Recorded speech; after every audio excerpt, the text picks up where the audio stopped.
Sports Station. San Diego, it's time to fire it up. From the beaches what the hell, Ben Woods? from the gas lamp to North County, no one knows America's finest city like he does. You can't just punt on a Manny Machado prime year. He's a fourth-generation San Diegan, born and raised in the heart of this community. Passionate, opinionated, and always bringing you the real talk on your teams, your city, and everything in between. Braden totally knows his stuff. He's ready for the next step. That guy is good. Live and local, it's the Braden Surprenant Show. But I think Braden's one of the up-and-coming young stars in the media game in San Diego. Now, here's your host, Braden Surprenant. What's up, San Diego? And a happy Monday to everybody out there in America's finest city. I'm Braden Surprenant. He's Frank Marchese. Braden Surprenant Show off and running from 10 to 2 each and every day on San Diego's number one sports station, 97.3 The Fan. We'll be here the entire week. Thursday's going to be a little bit different because of an earlier game between the Padres and the Giants, plus we have our roundtable. But aside from that, we're here the entire week with Frank and myself. Okay, we're just going to get into it. We're just going to get into what happened over the weekend, how nobody apparently with the Padres heard my speech about burying the Dodgers, and instead they buried themselves. I mean, I have no idea what the Padres were doing all weekend long. I mean, in every facet of the game, they failed. They failed in every way. I thought the lineup construction was a failure. I thought defensively they were a failure. I thought the starting pitching was a failure. I thought the bullpen was a failure. I thought the offensive production was a failure. I thought the base running was a failure. It was all a gigantic failure. That was a series where you could have shown that it was enough of enough. It was enough is enough. We're tired of dealing with the Dodgers. It's time to finally overtake LA. It's finally time to put them in the rearview mirror. We can bury these guys, separate ourselves, and try to win a division. And you know what the Dodgers did? They're like, oh, there's the team we own. Let's just go kick their ass like we've done so many different times. I mean, it was flat out embarrassing. There's no other way to put it. You can't sugarcoat this. And I'm sorry, I disagree with any local media people that say, well, they're only 2 games out, and they're still 4. BS, dude. You had your chance and you blew it. They blew it. They had the opportunity to go out there and finally stick up for their fan base against LA, and they blew it. The players didn't get the job done. The coaching staff didn't get the job done. Collectively, as a group, they didn't get the job done, and I don't know why. They're a way better team than what they showed over the weekend. They have a better manager than they've shown over the weekend. They have a better coaching staff than they've shown over the weekend. They're so much better than this. That's what's frustrating. They're so much better than this. They've been playing great baseball, and they go out there and lay an egg. They see the blue and white, and all of a sudden, it's self-destruction time.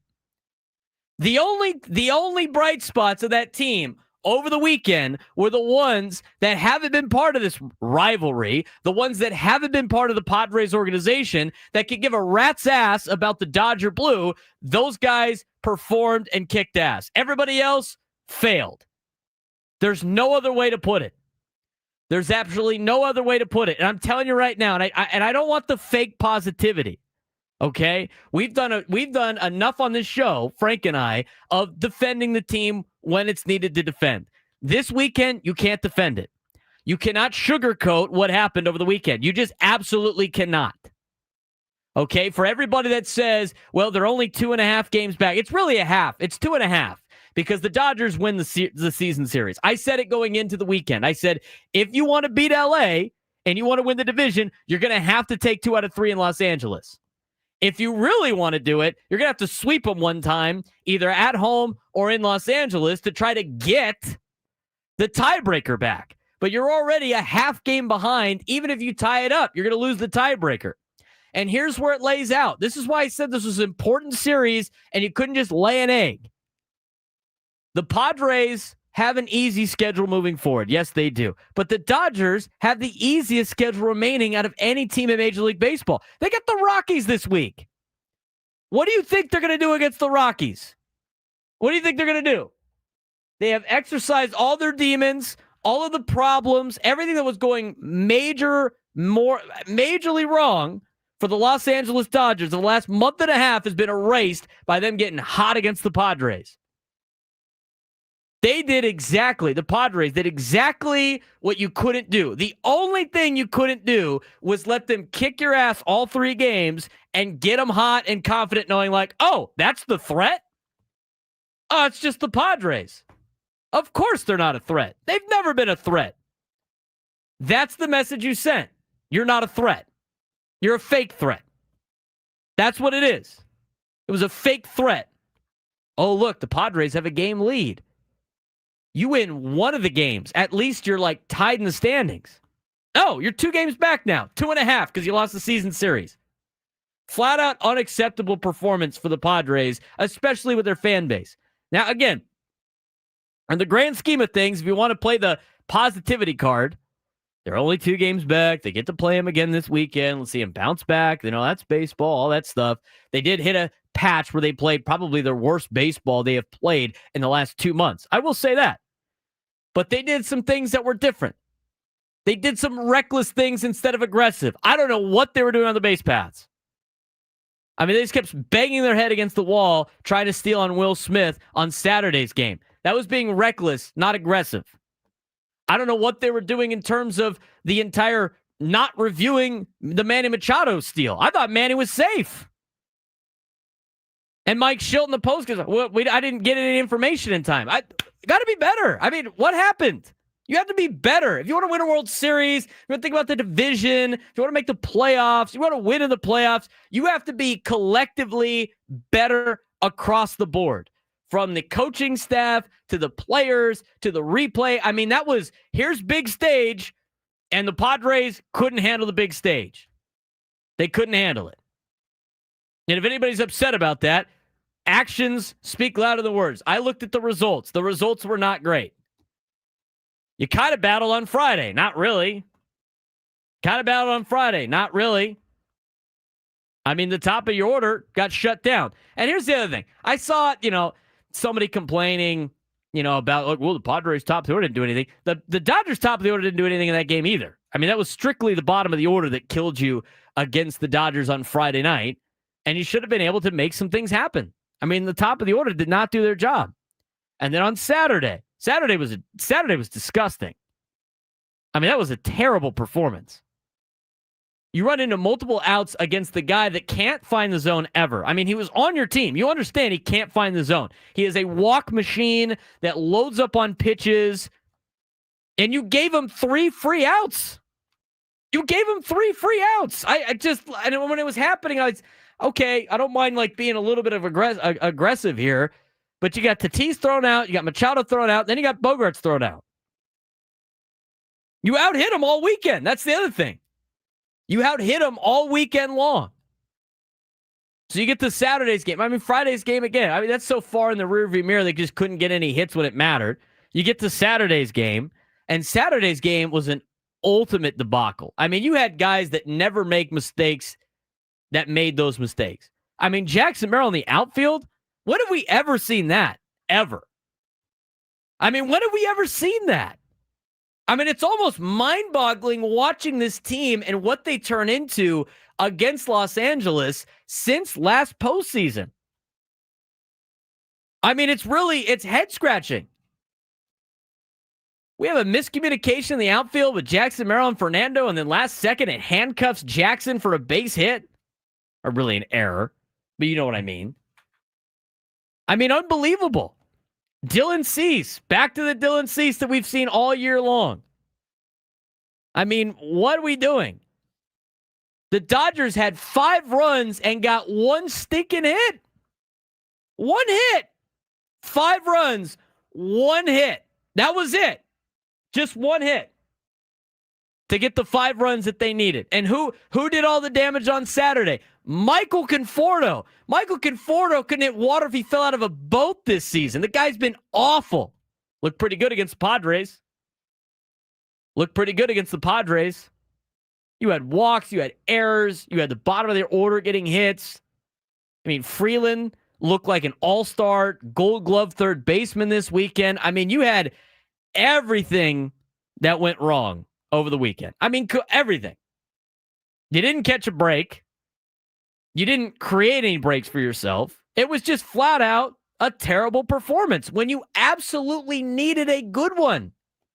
When you absolutely needed a good performance, you didn't get it done. I don't know what the mental block is with the Padres going against LA. They are flat out right now.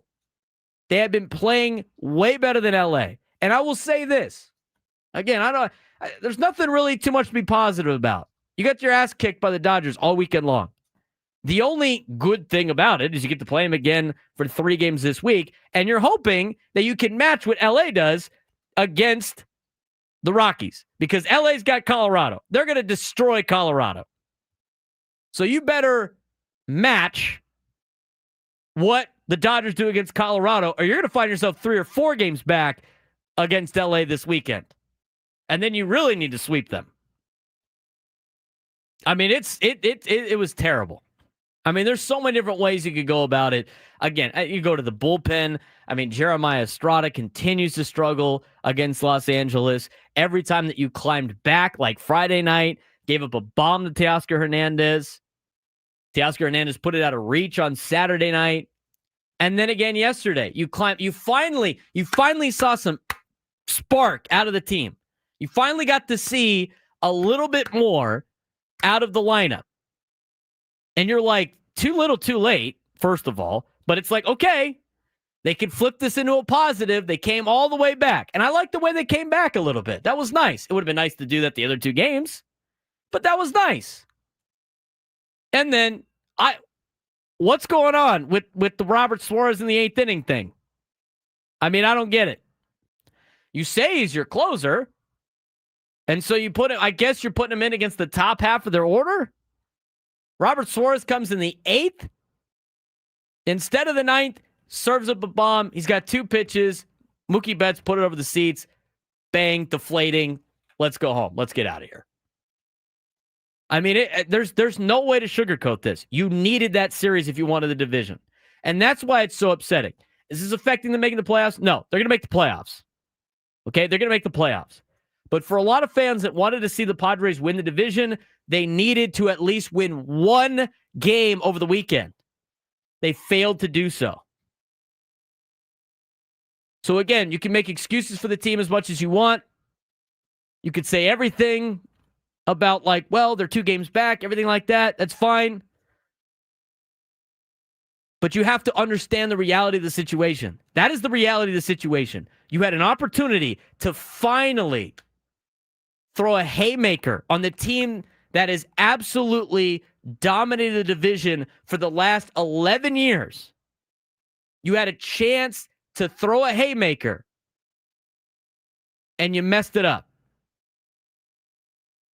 It would have been different if you lost games on like a walk-off or everything was close. I mean, it was not close. And Saturday's game was the absolute worst.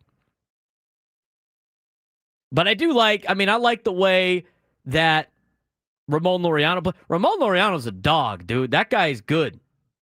That guy, no problems whatsoever.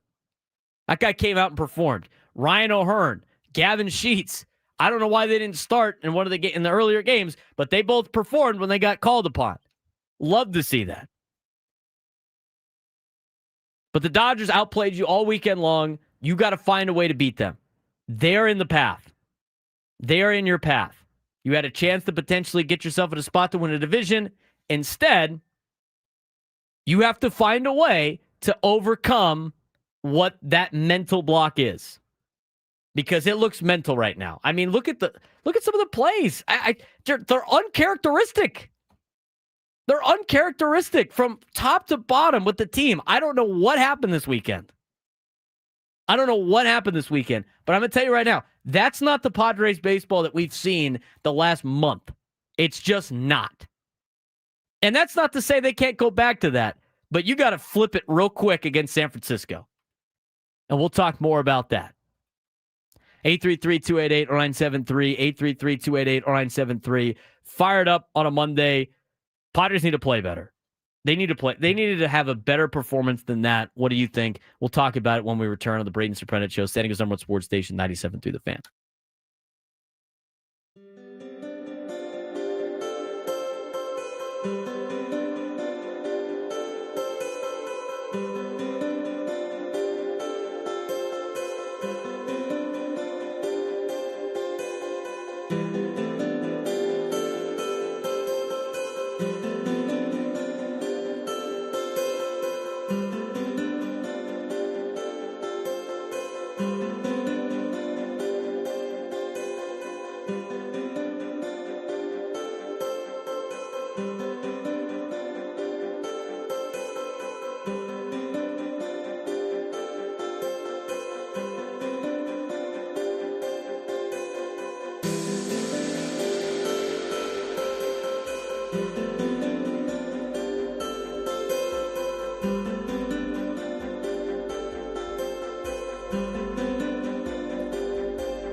This hour 97 to the fans brought to you by U.S. Wellness Meats. Overwhelmed by processed foods, U.S. Wellness Meats offers an all-natural alternative, 100% grass-fed beef, pork, poultry, wild-caught seafood, and more shipped for free from family farms. Get 20% off your first order at uswellnessmeats.com. Well, we're off and running, Frank. Are we? Haven't noticed. Have not noticed. Oh, man. It was a frustrating week. No kidding, huh? Just especially after all the pump up we gave on Friday, and just completely deflated instantly. It's a deflating series for a fan base. And here's the thing, for the players, it matters to them and they care. I'm not going to say it doesn't, but to the fans, it matters a little bit more because of the people they have to deal with at the stadium, online. I mean, Dodger fans are so obnoxious as it is. They don't deserve the team that they have. No. For their arrogance, for really not doing anything, but just their team happens to spend a ton of money and are really good. And so for Padres fans, it's even more deflating because now they got to just eat crap some more. Just continue to eat crap when you get a performance like that. I mean, that was unfortunate. It was such a San Diego sports performance that you would hate to see. The Padres proved this weekend. The only thing that they proved this weekend was that there is still one team they need to beat before they get past the Dodgers, and that's themselves. Yeah, 100%. They have to get out of their own way before they can focus on LA. And it just, again, that was all this weekend was, as you mentioned. When was the last time we saw Jackson Merrill drop a ball in center field? Never. Ever. I mean, he was waiting on, all he was doing was waiting on gravity. He was waiting on that ball to come down, and he dropped it. What was that? You never see that out of him. Some of the decisions that Mike Schilt made over the weekend, so much for it being just another series. This team looked like it was trying to play up to their opponent instead of just playing their game. When you play tight, you don't play well. I've seen that so many different times. It's at all levels and all different sports. I mean, you have to be able to mentally relax and go out and play. And they haven't done that in the 3 series against the Dodgers this season. They haven't done it. They haven't done it since they had the lead in the series in the postseason last year and went 24 straight shutout innings. And you know what? All it's doing is giving the Dodgers more confidence that they can go out there and play with some swag, which is so much easier to do than it is when you're playing afraid or nervous, or we got to get this job done. It needs to be a mental clarity. And here's the thing. You saw the difference on the field with that, because all the guys, Manny, Arise, Cronenworth, Bogarts even, that have been here for some time, all spit the bit. Guys like Laureano, O'Hearn, guys that have not been here. Even Gavin Sheets, who was just here for this year. Yeah, even Gavin Sheets. Freddie Fermin. All played loose, all succeeded this week. Yeah. Those are the only ones. Right. You saw it in just the lineup. Who has the mental block against his team and who doesn't? Very, very mental weekend. And sometimes you can overhype the deal. And here's the thing. Us hyping it up on the radio has no impact on them. They have to be able to do it themselves. They have to stay calm in the moment and understand it's just like they have to treat it like any other series. And I think they got a little bit overhyped. I think they got it a little bit too intense with a lot of things. And I think it was everybody. It's not just like 1 or 2 guys. I mean, I don't understand the decision-making on some of the plays that happened. Obviously, Mike Schultz trying to roll the dice came up empty. When was the last time you saw the Padres make some of the stolen base calls, some of the pitching decisions that they have made this year that you saw this weekend? Yeah. I haven't seen it. They did not play their game at all. They tried to play a game to out 5D chess LA, and they out 5D chessed themselves. Yeah, as you usually do when you try to do something like that. You're 2-8 against them in the regular season. I went back and looked. You are 97 and 174 against the Dodgers since 2010. In that time, you have 2 season series wins. Last year, and I think it was 2011. 97 and 174. They are so in their own heads when it comes to playing this team. It is unbelievable.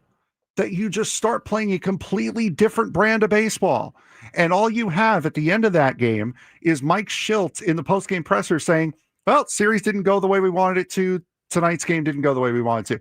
Really? I didn't notice. Come on. I know, but I'll say with Mike Shildt, as a coach, you don't want to just blow up in a. No, and that's fair. And who knows what he said behind the scenes? And that's fair. But again, you have to show some accountability. We made some mistakes. We outplayed ourselves. We're going to get it right. We're going to get better. You can't just go, well, that didn't turn out how we wanted it to. In baseball, you can. In football, you can't. In baseball, you can. Because in baseball's about we'll get them tomorrow. I mean, that's the attitude you have to have in baseball. I mean, it has to be tonight. You have to do that. So Mike Shildt, as much as a lot of people probably didn't like his post-game press conferences after a tough weekend, this isn't the National Football League. This is not football. He doesn't have to, you don't have to sit on it for an entire week. He's going to be like, you know what? Screw it. We got to get ready for the next day. That's the mentality you have to have. And we don't know what he's saying behind the scenes. And here's the other thing too, with professionals, they know they played bad. Oh yeah. They don't need a manager screaming at them. But it's nice. They understand. It's nice to have the spokesperson for the team take at least some form of accountability instead of just, we got another game tomorrow that we got to focus on. Sometimes you need to hear that. Well, from a manager. It would be nice, but in this day and age of sports, you're not going to see too many managers doing that anymore. You need to see. I'm not saying you should have done it after the second series in June. You knew how big this series was. You knew how important this series was. You need to show at least some sort of acknowledgement of that to the media instead of, we tried. That doesn't go far. It's not going to go very well for a lot of people. That's why more fans are upset today than probably they would have been. But they needed to play way better. And here's the thing. It's upsetting because of the team that they expect to be, the team that they are, the team that they say that they are. You have to be able to win those series. Yes. Not only that, you have to be able to salvage those series. You have to be able to perform a lot better than they performed. It looked like they were playing scared the entire time. And that's it, from the decision-making, from the defensive plays to that was the closest thing you were going to get to October baseball. They need to be able to perform higher than that. So here's the deal.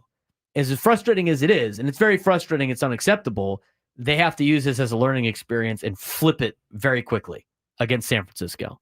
And then we'll see what they do against LA this weekend. I mean, if they lose 2 out of 3 to LA again this weekend, I'm sorry. I mean, it's going to be tough sledding for the remainder of the year, hoping that LA stubs their toe. But again, you're going to have to get through them eventually if you want to win a World Series. You're going to have to beat them in a series. And the further you get away from 2022 and the less amount of success you've had against them, the more 2022 starts to seem like, oh, maybe that was just kind of things worked out in our favor. We got to take a break. When we come back, we'll get to your phone calls. We got full phone lines right now, 833-288-0973, 833-288-0973. Braden Surprenant Show rolls on.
Tune into the Manager's Report with Mike Schilt this Friday at 9 a.m. on Bennett Woods.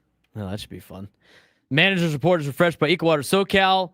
Try alkaline water for just $9.95 a month. EcoWater SoCal, keeping it soft since 1925. He's Frank Marchese. I'm Braden Surprenant. It's a tough weekend. Let it out. We're here to let you let it out. We're going to get to the phone calls in a second, but Frank has a grip of reality ready to go for this next segment. It's not even just a grip of reality. And I'm seeing it in the chat. I'm seeing a bunch of you guys on Twitter, and that was driving me more crazy than the doomers last night.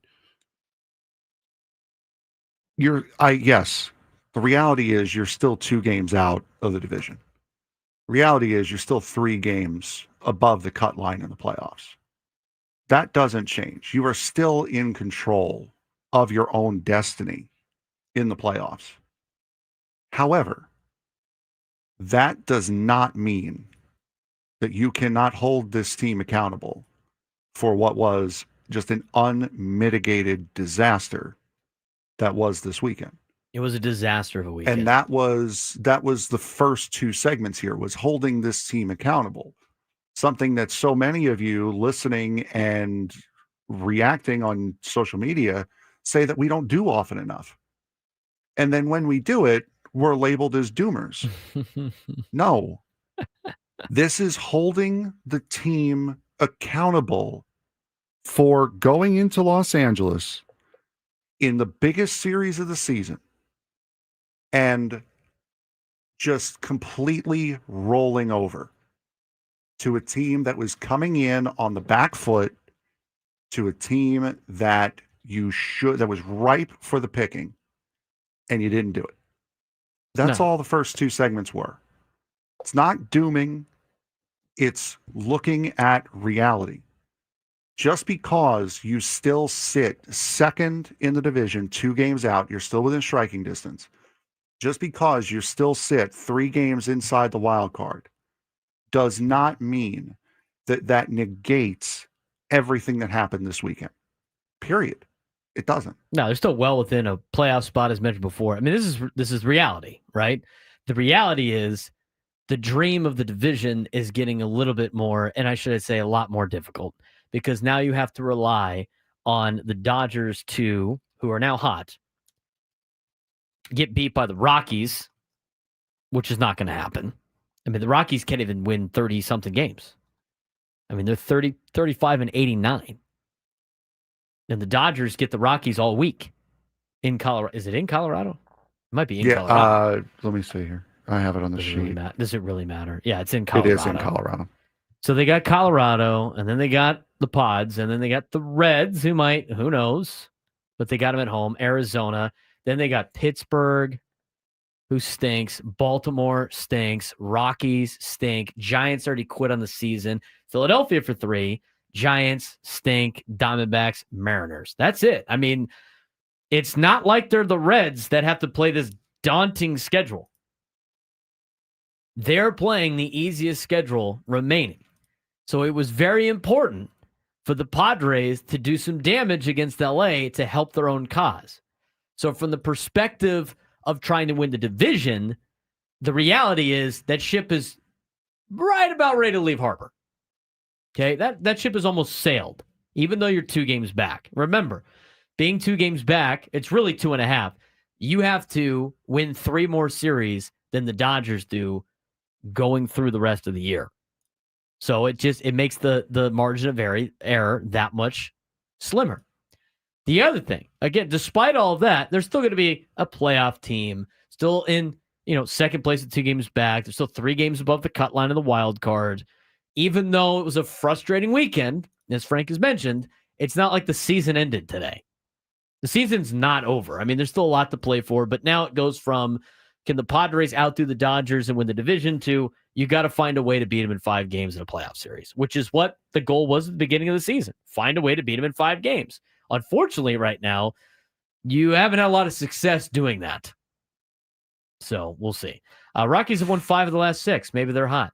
Maybe the Dodgers get them at the wrong time. Go Aztec wins chat of the day. I think the shiny object of the division title blinded a lot of Padre fans, just like the Thunderbirds in Chicago and the Meerkat for Frank. Just get to the playoffs. That's chat awesome. of the day. So far. Chat of the day so far. Think we need phone calls of the day? Well, we got a lot of them to get to right now. All right, let's get to Juan in Oceanside. Juan, you're on the Braden Surprenant Show. What's going on, man? Oh, I got to stop doing that when you do it. Juan, what's up, dude? Not much. Just, frustrated like everybody else. I'm not one to scrutinize Mike Schilt often because, he definitely knows more than me about baseball. But today, the weekend just felt like a missed opportunity. And for me, the biggest problem was just having Ryan O'Hearn and Gavin Sheets on the bench pretty much the entirety of the series. You put Jose Iglesias in, who has a below 600 OPS. And I feel like if you're going to insist on having Jose Iglesias play at all, I feel like he has to be playing defensively and get someone off their feet like Manny, who's been struggling. So, that's probably my biggest frustration about the whole weekend. I think that's frustrating too. I don't understand. And Juan, I appreciate the phone call, man. I don't understand. To me, this is how I view Jose Iglesias on this team. tell me if I'm wrong. Look, if you don't want to have O'Hearn or Sheets or, whatever, go against Clayton Kershaw, the crafty lefty on a Friday night, okay, so be it. But after you lose game one, I would rather take my chances with a guy like Ryan O'Hearn than a guy like Jose Iglesias. I know it's the righty-lefty thing. But to me, Jose Iglesias is on this team for his defense and a late bat, which is not even that big of a deal. He's on the team not to be the designated hitter. He's the designated fielder of this team. He can play anywhere in the field, and he does a really good job of that.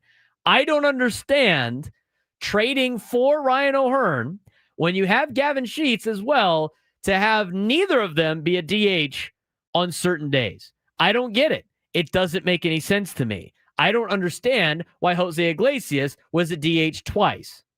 And the other thing, okay, I get Jose Iglesias against Clayton Kershaw historically had been really good. So Friday night I understand it. But after that, I don't understand why your designated fielder is your designated hitter for 2 of the 3 games against LA. I don't get it. Am I wrong on what Jose Iglesias' role is on this team? No, especially at his age. That is exactly his role. If you want to play Jose Iglesias, give Arise the day off of fielding. Yeah. Just move Cronenworth over to first. Have Iglesias play second. That's what you do. There is no situation where Jose Iglesias should be the designated hitter on the starting lineup of this team. Period. How about this guy in the chat saying, don't hype the team up anymore. Okay, dude. What do you want me to do? Just say they suck before every game and then hope they rise to the occasion? Come on, dude. Me hyping the team up on Friday and getting people excited for the series had no impact on this game. They didn't show up this weekend. It's unfortunate. Jason and Encinitas, you're on the Braden Surprenant Show. What's going on, Jason? Hey, fellas.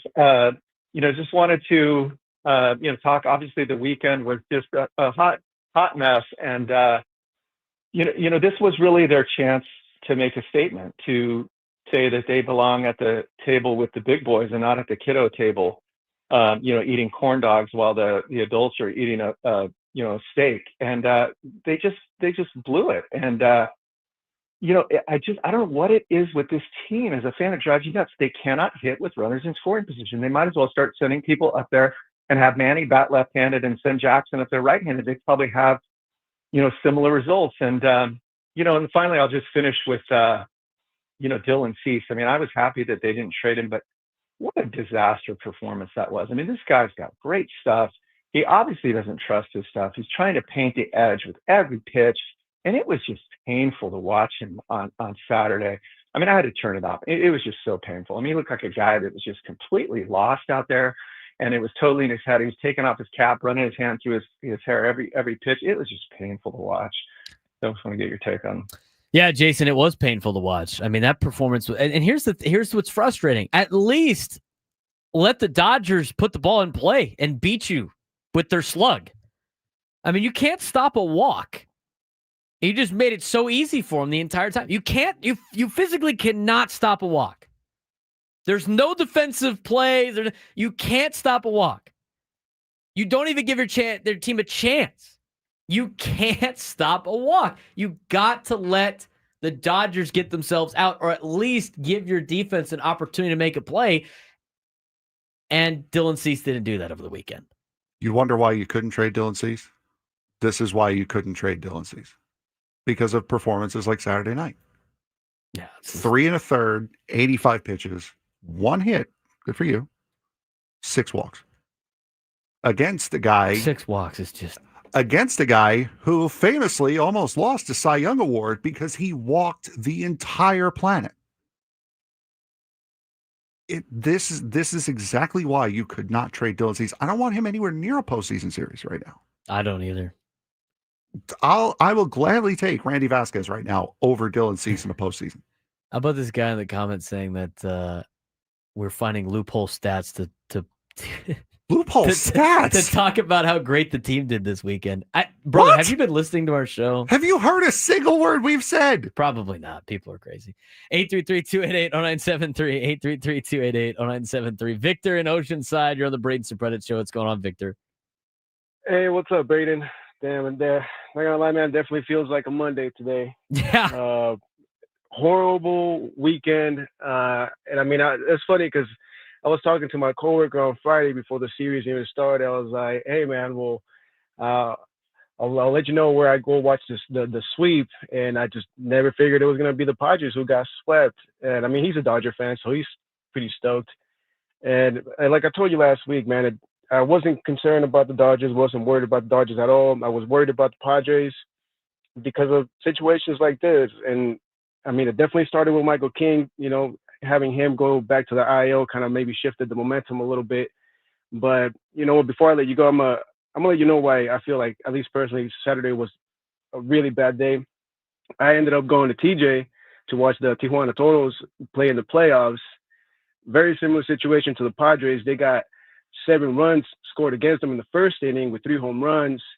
And they didn't end up winning the game. So they got booted off the playoffs now. And then the Padres are now back in second place. They didn't even neutralize it and, at least tied for first. So, man, what's going on with baseball, man? But, season's not over. It is for the Toros and TJ, but I mean, at least the Padres are still alive, so we'll see what happens, man. They just got to play better. They got to play better. I agree. And the thing is what's so frustrating is we know they can. It's a very uncharacteristic weekend for that team. A very uncharacteristic weekend for the Padres. They can play better, and I think they will play better, but they got to be able to flip it tonight against the Giants. Victor, I appreciate the phone call, brother. And that is a very underrated point that Victor brought up coming into this series. Losing Michael King on the day he was supposed to start, that was not a good omen for this weekend. That still should not have affected the offense in any way, shape, or form. And you lost that game 3-2, so it was close. But to lose Michael King right off the jump, that was a rough way to start this weekend. Very rough. That was kind of deflating before the weekend even started. But I tell you what, I mean, Randy Vasquez did fine. Well, how about Wandy Peralta, great, by the way? Wandy is an opener, did his job. I mean, Randy gave up, he walked some people, which you can't have, but for what he was thrown in to do, he did the best. I thought he did fine. He did the best job he could have done in that scenario. Unfortunately, gave up a home run to Teoscar Hernandez late. It's not going to help you out. I mean, you got to be able to shut the door. Bullpen didn't do that this weekend. 833-288-0973, 833-288-0973. Steve and Powell, you're on the Braden Surprenant Show. What's going on, Steve? Hey, wanted to talk about I want to talk about the elephant in the room that nobody wants to seem to talk about. And, I'm an eye test guy. I watch pretty much every game. I've been watching a lot of the games, for years. I think one of the problems is Manny Machado. I think under pressure, he fails. This is not the first time he's done that. And when you have your leader, I consider it being choking over and over again when it's crucial situations. I think that's a concern. He went 1 for 12 in this series. He single-handedly lost the first game. He made a 2-run error and he went 0 for 4. And we've seen it. I've seen it more than once in crucial situations, big series where Manny has choked and not done the job. And anyway, I just wanted to get your opinion on that. Well, I mean, at least it seems like he hasn't done very well against the Dodgers. He didn't have a good series. I mean, you got to find somebody that gets you out of the problems. And, Manny was unable to do that this weekend. No, there were a couple of big situations, even going back to last weekend in Boston. I remember Friday night. What was it, in the 7th inning? Bases loaded, strikes out on 4 pitches. Like, you can't do that. Especially, you got to do something. I don't mind his diving for the ball. Was that Friday? Yeah, Friday. I don't mind that. Even though it resulted in runs later, I don't mind that just because if he first of all, that would have been a hell of a play if he catches that ball. If he lets it drop instead and maybe picks it up, do you get out of the inning? Who's to say? I don't mind him going for it there. I mean, it would have been a hell of a catch. And that would have probably ended that inning without any runs. I think it would have been 2 outs, right? If I remember correctly. So, yeah. He did not perform over the weekend, but neither did a lot of these guys. This was not a single. No, it was not a performance. Exactly, it was not just Manny's fault. It was everybody. I mean, it was a team failure over the weekend that needs to be fixed before the next time you play these guys. And it really needs to be fixed tonight against San Francisco. 833-288-0973, 833-288-0973. Kevin in Chula Vista on the Braden Surprenant Show. What's going on, Kevin? Oh, boy, what a rough weekend that was. First of all, thank you to both of you for saying a lot of the things that I know all of us would say had we had the time and the opportunity to rattle down the list of transgressions here. Thank you for that. Thank you, Frank. You guys are all spot on, and thanks for giving us the opportunity. If you're a cheerleader this week, this is not going to be your week. This was, as you said, Braden, the importance of this series is the World Series goes through Los Angeles. They're the World Series champion. They're the division champion now for God knows how many years. The baseball gods set this up for you, and you emotionally crumbled at the opportunity here. Straight across the board. You pointed out many of the problems here. Dylan Cease looks like a deer in headlights. You've got the manager making decisions. Mike is 23-32 lifetime against the Dodgers, so he's got some work to do, and he needs to quit trying to put lipstick on a pig. I have no respect for when managers come in and pull this constant crap of trying to sugarcoat what we see with our own eyes. It's an insult to us. Now, having said all of that, you want to talk about 800-pound gorillas. Jim Duquette, Jim Bowden this morning on MLB finally got online and agreed with Uncle Kevin here.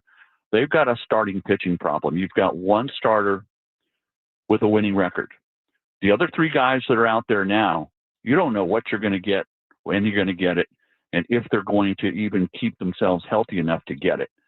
So you can talk about all we need to do is get to the playoffs. The object of the game, first of all, is to win the damn World Series. I'm tired of this stuff about, what we need to do is get to the playoffs. What are you going to do when you get there with this pitching staff that is now suspect big time? And well, we got to get to a break soon. And I appreciate the phone call, Kevin. The thing is like, the bullpen is fine. I mean, they're going to make a couple of mistakes here and there. And when you get to playoff baseball, Frank, you're going to go like one time to the order, if that. No, and you're going to piggyback some guys, and then it's bullpen time the rest of the way. So I'm not overly concerned. I mean, the Dodgers won a World Series last year with two starters. They had two guys last year, and one of them stinks this year. Yeah, but as Kevin said, he is right. You have two guys that Mike Shildt allows to routinely throw over 90 pitches. You have three long relievers in your starting rotation right now. In Vasquez, who we will not allow to throw barely over 70. You won't see Darvish throw over 70 right now because he's starting to work his way back in. I believe he threw like 83 though the other night. But you've got two true, genuine starting pitchers in this rotation right now. Two. That's it. You don't know what you're going to get out of all of these guys. And then the Michael King thing just sucks. Just immediately. And hopefully he's back sooner rather than later. But that was a kind of a blow to start the weekend. We'll get more of your phone calls. We'll talk more about this. Plus, is Manny clutch? We got to look at some of the stats on that, too. Try to defend Manny when we come back. Hey, it's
$11 I don't like diving into the weeds on clutch and not clutch.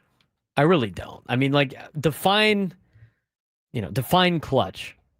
Are we talking high leverage? Are we talking late in the game? Are we talking runners in scoring position? How many outs are we talking? Like, what are we talking about here? If you had to put something together. So, I mean, I put it through, and there's times where Manny is clutch with high leverage. There's times where Manny's not clutch with high leverage. In a Padres uniform, okay? In a Padres uniform. Manny Machado in a Padres uniform. If we're talking with runners in scoring position and high leverage and 2 outs, I mean, is that the most clutch it could possibly be? That is about as clutch a situation as you need. Okay, so we're talking in a Padres uniform, high leverage, runners in scoring position, 2 outs. Do we agree like that's a fair? That's as clutch as you could potentially be. Yeah, that is peak clutchness. All right. Manny in his career as a Padre, he has, by the way, out of everybody since then, has had the most opportunities for that. He's had 102 plate appearances. Okay. They have, Fangraphs did it and did, relatively, you had to have at least 10 plate appearances. Okay. So Manny's had 102. He's had the most. In those 102 plate appearances, again, with high leverage situation, 2 outs, and runners in scoring position, which is very difficult to do. I mean, okay, so I'm gonna lay that out right now. Manny is hitting 193 with a, hang on, is that right? Yeah. Manny's hitting 193 in that situation with a 343 on base percentage, a 313 slug, and a 656 OPS with a 72 WRC plus. His BABIP is 246. And that's all time in a Padre uniform from 2019. In a Padres uniform from 2019 to now. High leverage, 2 outs, runners in scoring position. That is your numbers. The current Padre that has the best, Gavin Sheets. At 11 plate, he's only had 11 plate appearances. Manny's had 102. In 11 plate appearances for Gavin Sheets, he's hit 444 with a 545 on base, a 556 slug, 1101 OPS, and has a 219 WRC plus. That's all time in a Padres uniform. Do you want to just do Manny this season? Frank? One more time, I'm sorry. You want to just have Manny stats for this season? Yeah, go for it. All right. There hasn't been a lot of these situations. I would imagine these numbers aren't very good for a lot of people. It's messed it up. It has like all time on there because it didn't go from the beginning. All right, give me a second while I refresh this. Again, I can handpick stats all the time. It doesn't really do anything for anybody.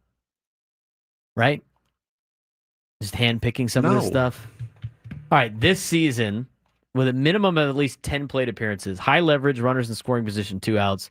Your best performer so far this year is Jackson Merrill. He's been up 13 times.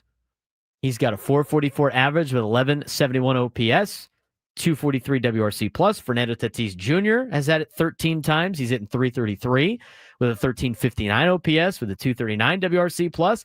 Then it's Gavin Sheets hitting 444.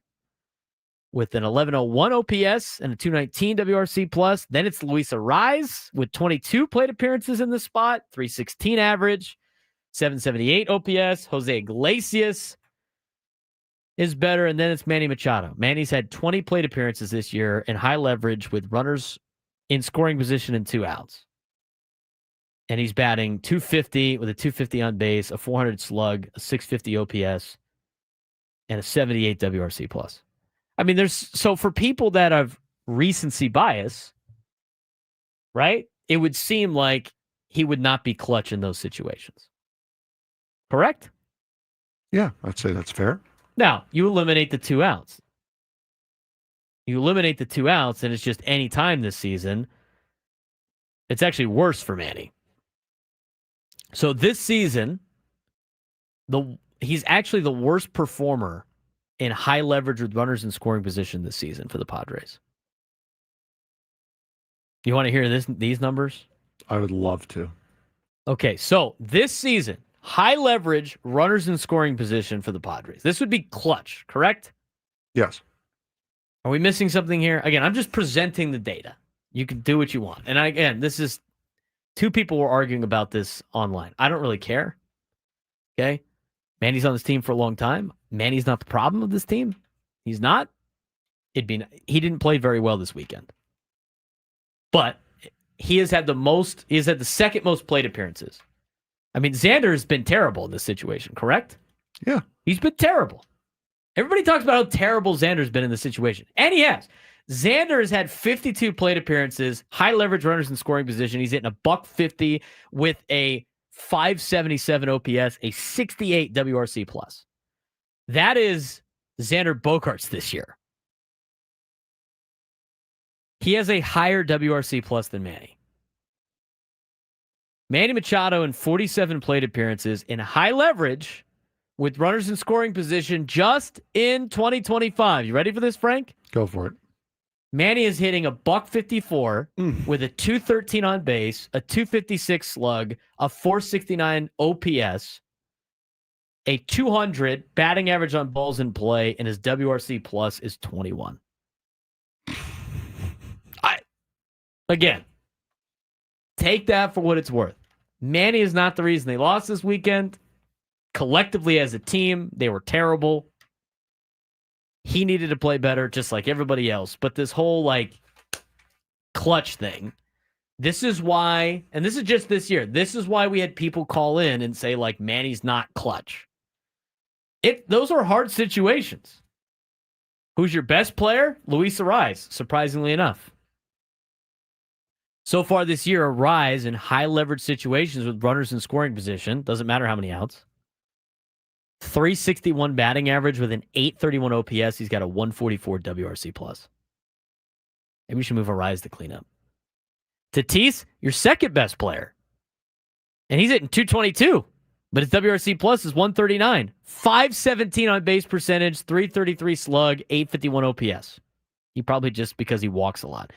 Fernando's walk rate with high leverage and runners in scoring position is almost 40%. That's incredible. People want to know why Fernando's not hitting home runs. He's getting walked all the time. Everybody wants to say, well, Fernando's not hitting all these home runs. Therefore, it's because he's not juicing anymore. Guy's getting walked 40% of the time in high leverage situations with runners in scoring position. He's not swinging out of his shoes. I don't mind that. Gavin Sheets, third best on the list. He's got an 869 OPS, a 136 WRC plus. Jackson Merrill's done well with high leverage and runners in scoring position. But there it is. I mean, there's your numbers. And again, take that information for what you want. And again, Trav Gundy in the chat, it's not being a doomer. I'm just saying stats. This is acknowledging reality and holding the team and players accountable. There's a difference between dooming. Being a doomer is taking 2 out of 3 this series and then complaining that they didn't win by enough. That's being a doomer. That's being a doomer. Being a doomer is taking 2 out of 3 when you walk it off twice, going well, we got, or if there was a home game, well, we got lucky in those 2 games.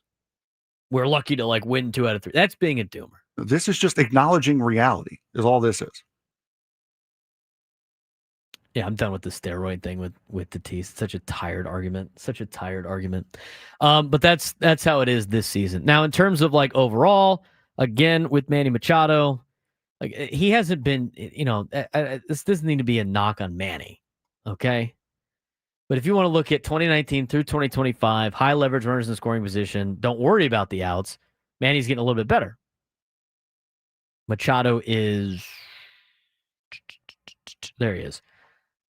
He's hitting 243, 347 on base, 416 slug, a 763 OPS, and he's got a 98 WRC plus. He's okay. He's okay. But I could see why people would say Manny Machado has not been, quote, clutch, if those are clutch stats. If you want other clutch stats, let me know. 833-288-0973, 833-288-0973. Clay in the South Bay, talk us off the ledge, man. What's going on? Hey, gentlemen. Hey, it ain't the end of everything. Shoot, it was just a tough weekend in LA Dodgers land. That's all. I mean, how many times have we seen that in the past, I don't know, 15 years? It's true. Hey, everybody, just slow your roll. I will say this, though. I'll say that Cease did irritate me, and I was talking to my TV, and it wasn't talking back because I'm like, dude, if you can't locate your fastball, then throw your damn slider and your curveball and trust your defense. I mean, that was just annoying. As far as everything else, I mean, hey, yeah, we got shelled in that game 6-0. Other than that, runners in scoring position, it's the same tune, different year. It ain't like we've never seen it. All we got to do is get back to winning baseball, and we can do that tonight. Let's right ourselves. Let's support our team. Let's go Padres. Let's get some wins. And how about the Cleveland Browns? I'm not buying Super Bowl tickets yet, but hey, they're 2-0 in preseason. Hey, how about that? I'm not overly optimistic. Clay, you better hope the Browns don't hang a 3-0 in the preseason banner for 2025 in their new building they want to build. That's right. Hey, you gotta get your banners where you can. I love it, Clay. I can't wait to get the recap for every Monday on how the Browns did. We appreciate the phone call, man. That's awesome. I will caution Clay. The 0-16 Lions went 4-0 in the preseason. There you go. I'm just saying. 833-288-0973, 833-288-0973. We'll continue the conversation when we come back. Braden Surprenant Show rolls on. Hey, it's Ben.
11:17 on the Braden Surprenant Show, San Diego's #1 sports station, 97.3 The Fan. Baseball Talk of the Fan presented by Paramount Plus. You can't count on much these days, but you can always count on Sundays with the NFL on CBS and Paramount Plus. Watch your local NFL game live every Sunday on CBS and Paramount Plus all season long. Visit ParamountPlus.com/NFL to get started today. NFL will be starting very shortly. Week 0's this week for college football.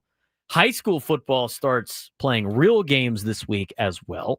Should be a fun time with football on the mind of a lot of people, just as much as it is Padres baseball. Yeah, very different stats between Fangraphs and Baseball Reference for some of these things. It's got to be like how they determine what high leverage, medium leverage, and low leverage are. Yeah. Because Baseball Reference has their deal, which is different. You look at Baseball Reference, Benny's been great. He's been the most clutch player on the team. You look at Fangraphs, he's been the worst high leverage player on the team. Such a drastic change. I don't think this weekend series is on Manny. Does he need to play better over a series like that? Yeah. But the guy's had a great year. He can't be perfect all the time. We'll see what happens tonight against the Giants. 833-288-0973, 833-288-0973. Still a lot of people waiting on hold. Let's get to Marcus and Menifee. Marcus, what's going on, man? Hey, guys. How you doing? Doing well. What do we got? Doing well. I got 3 things today. So, let's see. You guys have said a lot already, but real quick. So, I think Schultz was just trying to overhype himself and trying to outcoach Roberts. I really enjoyed the 7, 8, 9 guys coming up mostly. And then yesterday, I was just so nervous with Suarez coming in, any high leverage situation. Again, I think Schultz was just trying to outdo Roberts. And then the third thing, let's talk about food today, man. Let's get through this quick. Talk about food. Have a good day, guys.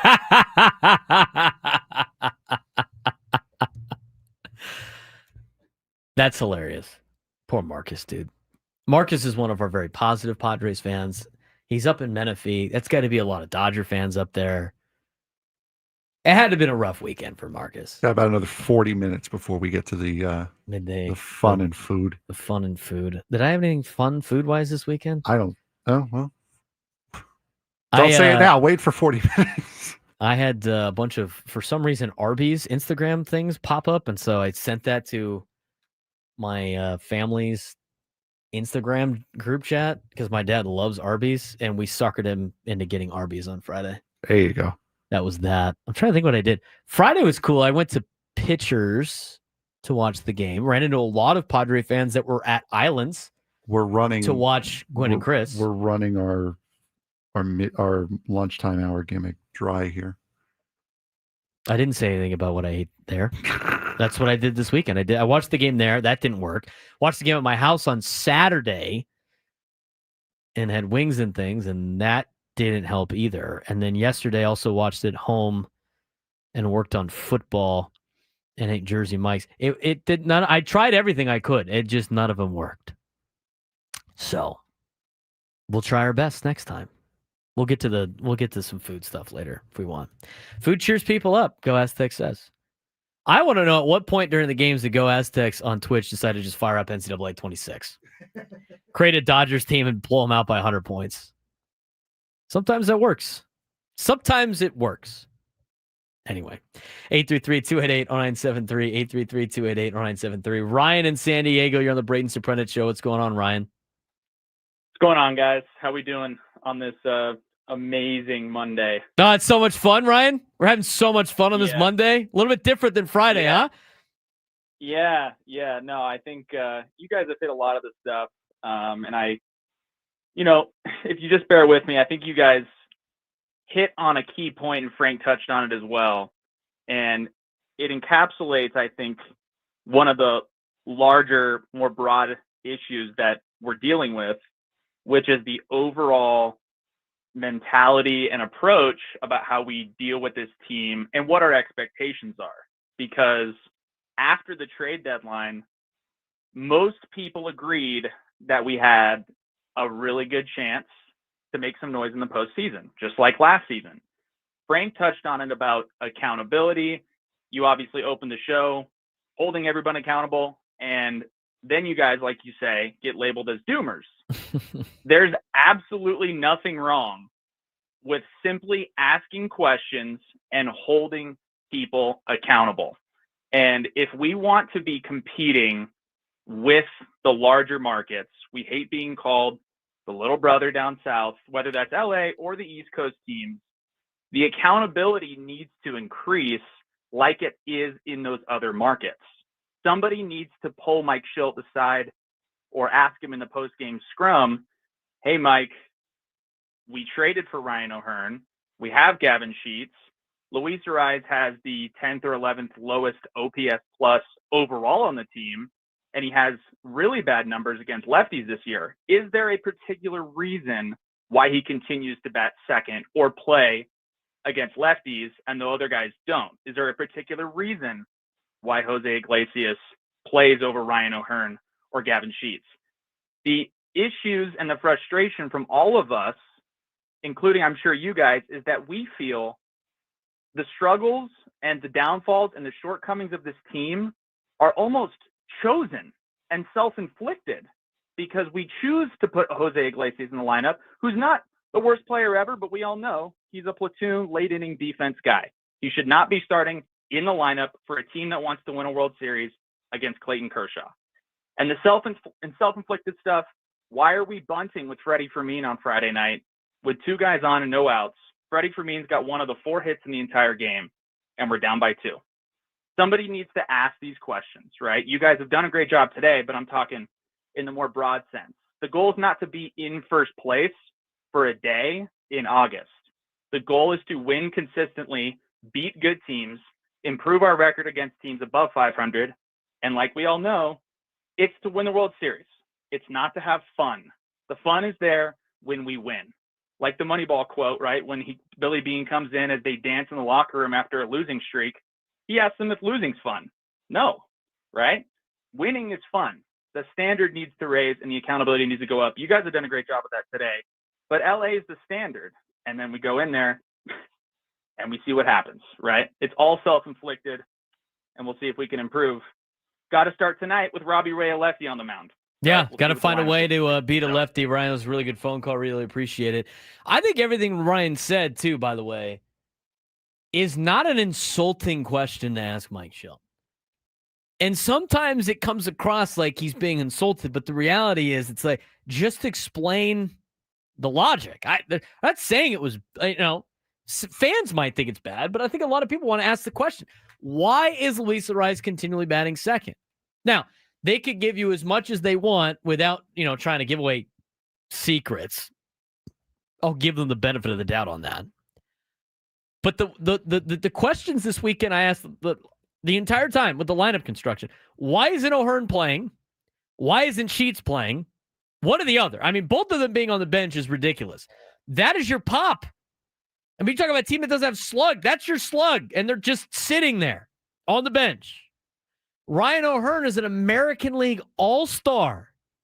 An American League All-Star. He's got to be sitting here going like, why am I on this team right now? I don't get it. I don't get that. I don't get why you continue to put Ariz batting second.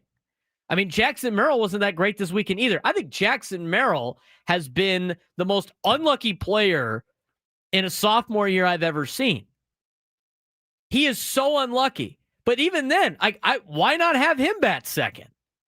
Why not have the speed on the bases? I don't understand some of the moves. I don't get starting Jose Iglesias ever. I don't understand starting him ever unless you're trying to keep him up, once a week. Him starting once a week, fine. But if he's going to start, he better not be the DH. He suits you as a defensive player. Why not have him give guys breaks on their legs? If you're going to start Iglesias, have him bat second. Let Jake Cronenworth hit. If you're gonna start Iglesias, have him play shortstop. Let Xander Bogaerts have a night off his legs. If you're gonna start Iglesias, have Manny be the DH. Why is Jose Iglesias DHing for a team, as Ryan mentioned, that's trying to win a World Series. I don't get it. And to say that they can't hit lefties, O'Hearn and Sheets, look at their numbers. They've proven they can. At least enough where it looks better than like Jake Cronenworth and Arise, who continually cannot hit lefties. I just don't understand it. And I think that's also frustrating. It's just the bunting with no outs and runners on, that was head scratching. Look, I get like Freddie Fermin can bunt for a hit. I get that. But isn't the entire point of what, like that inning, right? Let's talk about that inning. Isn't that just like an extra inning, Frank? Yes. Where you want to play for the big inning? Yes. So they don't do it in extra innings, but in a regular season game where they're down 2 runs, they're not down 1, they're down 2 runs, you give up an out? I don't understand it. And you ask it, and it's just like, it's like insulting. It's like, look, I just want to know what's going on. I think our media could do a good job of asking to a point of not having it be insulting. And I it's intimidating down there. And sometimes you don't get the answers. But they're questions that, would love to be asked, love to be answered. And again, they got caught trying to out 5D chess the Dodgers this weekend. They did. They tried to pull every single trick that they could think to pull this weekend, and every single one of them backfired because they don't do it on a regular basis during the season. There's something about that. There's sometimes like you go on and as a coach and you start to out coach yourself a little bit. Thinking you have to do X, Y, Z and you get away from what has gotten you to the point that you're there. And I will say this. This is a good coaching staff, and Mike Schilt is a good manager. I think they're going to make the adjustment on this. I would rather have them do this now than have them just completely, bleep the bed in the postseason. But I don't want to make excuses. I mean, they had to play better, and it was a collective across the board was not a great performance, and they know it. And you just hope that they address it. Because you got a big series this week against the Giants, as the team you're trying to chase by 2 games is playing the worst team in the baseball with the Rockies. By the way, 1-5-6. Who knows? Don't let the Rockies get hot. It's in Colorado. Weird things happen there, huh? I think it would be more frustrating if the Dodgers go to Colorado, get their ass kicked, and then it'd be like, okay, what's going on here? Yeah. Mm-hmm. That is honestly more frustrating. They go to Colorado, get smoked, and you're back in it. And you're like, oh, we could have just totally buried these guys. And that's why you say it's more frustrating because they tried to be cute. They did. Instead of just doing what they did in San Francisco, which was go in, hit, play your game, be in control. Mm-hmm. They tried to get cute, and it bit them every opportunity.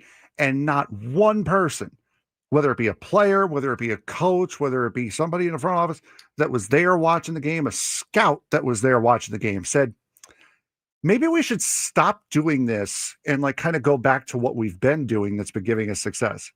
No, they just kept banging their head against the wall, trying to get cute to beat the Dodgers. And they have done that against nobody else this year. Somebody wants to know what you think about a rise in the 2-hole. No, it's time to move. I don't like it. It is time to move.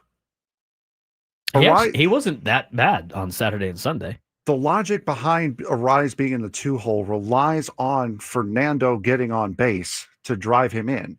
If Fernando's not getting on base, then Arise, you may as well have a lead off at that point. Right. And I don't like that either. And here's the thing. Have him hit 5 or 6, bury him in the middle of the lineup. Right. So this way there's a more likely chance for him to get on to where he does slap one. It's driving somebody in.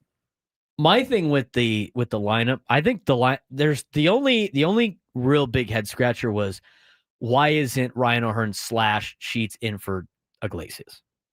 Yes. Other than that, you have your best 9 in there. Okay, so that was the big question. And then again, nobody's saying Arise stinks. It's just, I don't know why they haven't messed around with it a little bit. Yeah, he's not as valuable at the number 2 spot with nobody on base as he is buried at 5, 6, 7 when there's most likely going to be somebody there. He's very dangerous with runners on base because he puts the ball in play and he makes guys have to make a decision on things. And also to your Ryan O'Hearn point, he is, correct me if I'm wrong, but I think he's played in less games, less than half of his games he's been on this team. He has been in the starting lineup. Less than half. I know. Anyway. And you gave up what was left of your prospect pool to get him and Ramon Laureano. Here's the other thing too, by the way. I think it's awesome. This is the luck that you had this weekend. Okay. You had none.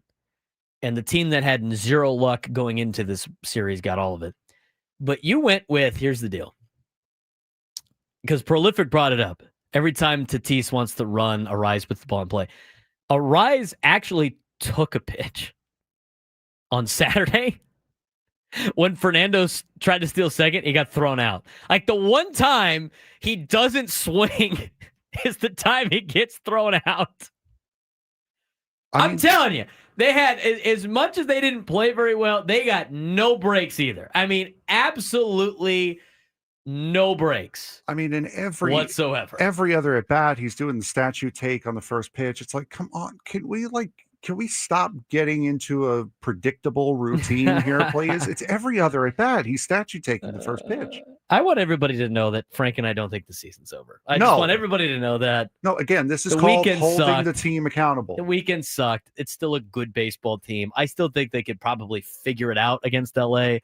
But that needs to be their main concern. You got to find a way to beat the Dodgers. You have to find a way to beat the Dodgers. Because if you look at the American League, it's not very good. The Padres have proven that they can hang or beat up every team in the National League that's not named the Dodgers. Split with Philly, split with Chicago, swept the Mets. We'll see what they do against the Reds, who might not even make the playoffs. Am I missing anybody? Who am I missing? I think that's it. I think that's it. Yeah. And as somebody in the chat, it went up too quick because somebody would have said, yeah, sarcastic hour. The season would have been over by now. Oh, man. If I was really feeling sarcastic hour. Sarcastic hour. Charles, Manny, Davis, Brandon, Nacho, Anthony, we're going to get to when we come back. We got a sports thread to get to as well. Continuing the conversation. Frustrating weekend for all Padres fans. I was beyond frustrated. I mean, that was the first time I've felt to like having it's perfect timing. Week 0 is coming up, so my college team could totally disappoint me in the first 3 weeks of the season. It felt like your favorite football team losing. That's how big of those games were. We'll talk more about Padres Dodgers when we come back.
I think we all woke up on the wrong side of the truck bed this morning.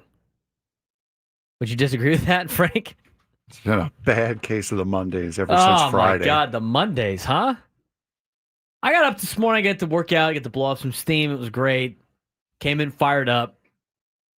But you're right. I mean, it's just, there's no way around it. You can't sugarcoat this. It was not great. They need to play better. It sucks. Anyway,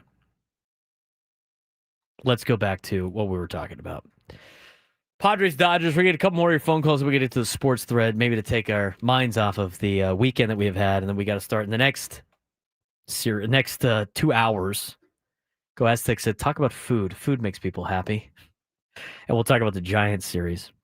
833-288-0973, 833-288-0973. Charles in Ramona has been on hold for a long time. Charles, what's going on, man? Hey, thank you for taking my call, Braden. How are you doing today? I mean, other than the baseball aspect of the day. You know what, man? I can't complain. I mean, at the end of the day, you still live in America's finest city. You live in San Diego. You know, there's a lot of the things that you could be miserable about. You know what? It's not 2013.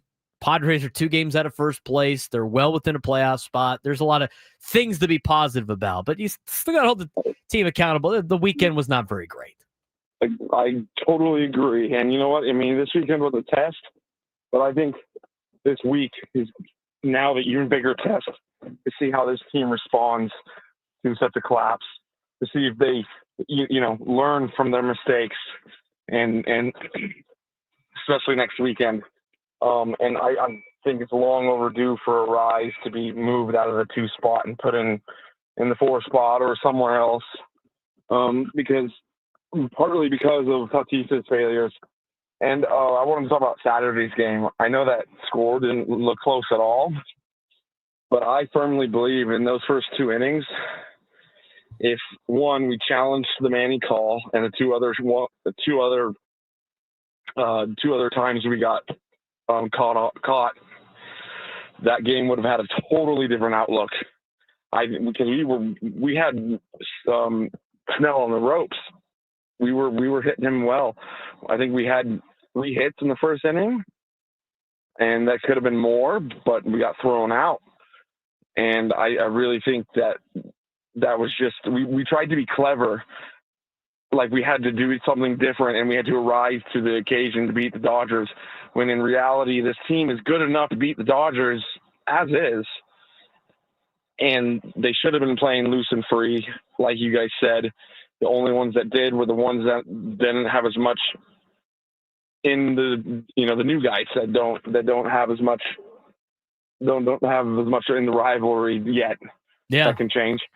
But I think it's a good lesson to learn, and if we're going to learn it, if it's going to happen anytime, it's better to happen now. And maybe remember 2022, Dodgers owned us in the regular season, and look how that turned out. Absolutely, Charles. In fact, the season series winner has lost the playoff series the last 2 times. So, if you want to look at it from a positive outlook, I think there is, because I said earlier it's a learning experience. And one of my friends texted me, like, learning from what? I mean, this is the stuff, like, as a coach that you have to break down. You have to eat it. You have to watch the tape, see where you went wrong, make the adjustment, and you got a second chance at it. Not everybody gets a second chance at the team. You got one coming up very quickly.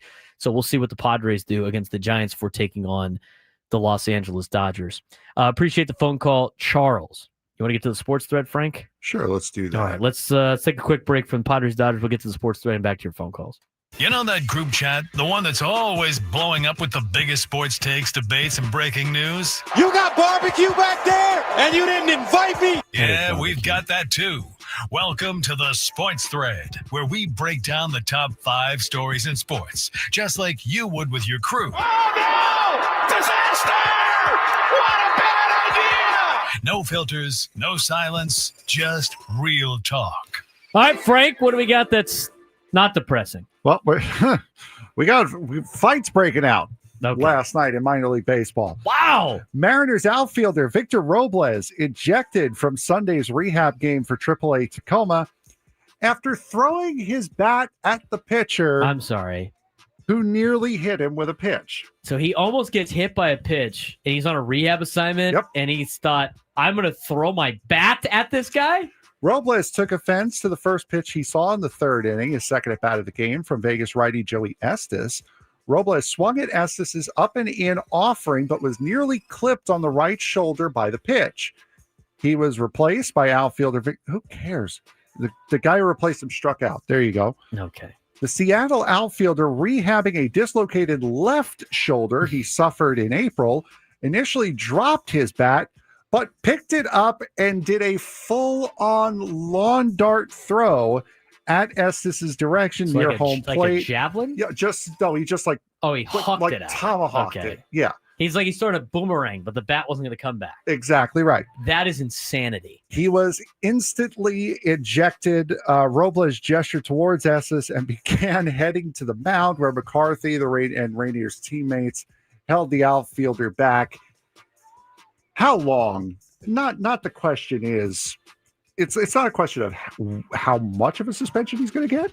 Should he be in baseball anymore? Because the last time I remember this ban. The last time I remember this was Jose Offerman, and I don't remember ever seeing him play ever again. Juan Estrada throwing his bat like that can't be good for his rehab. It probably is. I'm rehabbing here. Watch yourself. It probably could because it's a weighted throw. Oh you my know? God, he should be suspended for the rest of the year. Come on, man. I mean, seriously. That's insane, dude. I can't. You're on a rehab assignment. You have bigger fish to fry. And you're gonna chuck your bat at some minor leaguer that almost hit you on a pitch you swung at. Full on tomahawk. It was threw it like an axe. The guy was going axe throwing down in the minor leagues. Unbelievable. Suspend him for the year.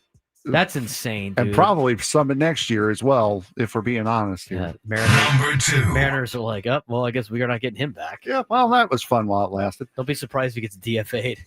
We have two betting stories now, and I want you to spot the difference in the perception that the league takes on betting here. Oh, no. With 3 players involved in a federal gambling investigation, the NBA and its Players Association said this week that they support further limitations in certain types of bets to reduce the risk of manipulation and to combat athlete abuse by gamblers. Protecting the integrity of our game is paramount, and we believe reasonable limitations on certain prop bets should be given due consideration, an NBA spokesperson released a statement to ESPN. Any approach should aim to reduce the risk of performance manipulation while ensuring that fans who wish to place prop bets can continue to do so via legal and regulated markets. Good job by the NBA to not only try to curb gambling within the sport, but also to try to curb the aggression of the prop bets. Yeah, the prop bets is where they're starting to get a little out of hand, right? I mean, that's a lot easier to potentially manipulate. As Go Aztec said, NBA Countdown, sponsored by ESPN Bet and DraftKings. Yeah. That you made a deal with the devil when you wanted to include this, when you wanted the money from the sports gambling, you made a deal with the devil and it's blowing up on your face. I mean, that's what all these professional sports outlets are doing. But you know what? They find it lucrative. They find an opportunity here, then they can take it. I mean, they opened Pandora's box. Here are the results. Now, there are some sports, like the NBA, who take responsibility for opening Pandora's box and at least try to navigate safely what they opened.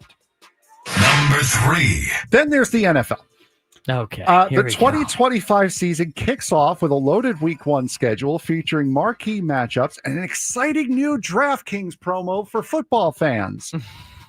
New users can receive $200 in bonus bets. Oh, nice. Instantly, and over $200 off of NFL Sunday Ticket. Wow. How to claim the promo? You click Claim Bonus. Create a DraftKings Sportsbook account, entering all required information, including name, email, and last 4 digits of your social security number. Oh, sick.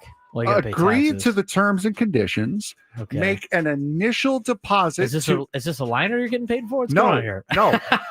Make an initial deposit of at least $500 to receive $200 in bonus bets. Place a first bet of at least $500 with minus 500 odds or shorter, and you get $200 off of NFL Sunday Ticket. They really want you to gamble, don't they? I mean, the NFL is basically built on gambling and fantasy right now. The only thing that's really keeping the NFL for being the number one sport is fantasy. It's sports betting. It's a perfect sport to bet. I mean, that's why they do it. They don't even care. The NBA is like trying to dance around the deal. The NFL's like, yeah, whatever. Just let them have it. Crazy. Can I just Gambling get problem? Call 1-800-GAMBLER. GEG 000-466 for a full list of games and rules. Played at 7 Mile Casino.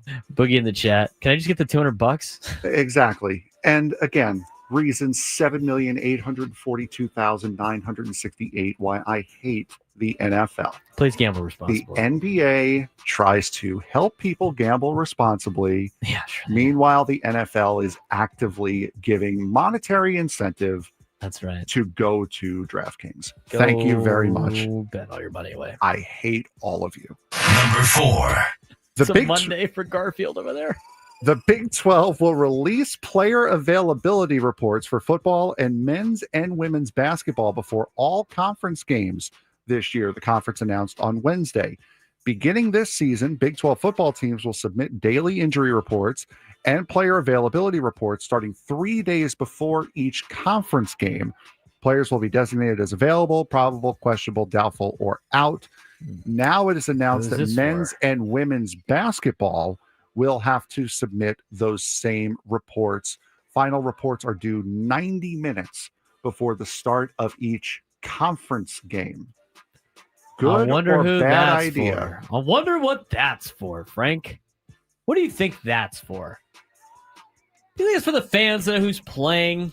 I think it's for gambling problem. Call That's exactly what that's for. 000-466 for a full. It's for gambling. I mean, come on.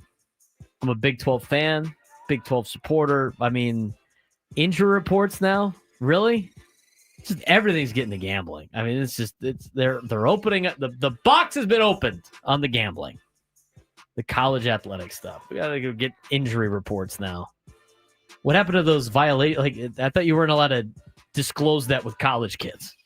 You know, I mean, who are college kids really, other than just dollars? Yeah, exactly. Like, what are we doing these kids go here? to school? They're just a number. Like, come on. And that number preferably is 100 with Benjamin Franklin's face on it. Any other betting topics today? No, we don't. As a matter of fact, Number 5. it is About another. gambling. It is another NFL topic. Kind of a why bother. There was a no biggie winner for the NFL. The Cam Little 70-yard field goal. The NFL Hall of Fame has requested the uniform that Little was wearing. Good for him. When he made the kick. Okay. Bottom line is, it's not the record-setting kick. It's not. It's a preseason game, so it doesn't count. So why bother putting a non-record-setting kick uniform in the Hall of Fame? I don't know. If you're not going to acknowledge it at the as the record, this is the first time somebody's made one in a game. why is it maybe? why is it getting enshrined in the Hall of Fame? It just makes no sense. Unless they're thinking he's going to be able to do it again, and they're like, "Well, we have the uniform of the first time he did it when it didn't count." I don't know. I don't know the logic on that. Maybe it's expand the Hall of Fame. I don't know. Noon lunchtime hour when we come back. Manny, Davis, Chad, Nacho, Anthony will get to your phone calls as well. Braden Surprenant Show rolls on a Monday. That's the best way I could describe it.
the beaches to the ballparks, from the gas lamp to North County, no one knows America's finest city like he does. You can't just punt on a Manny Machado prime use.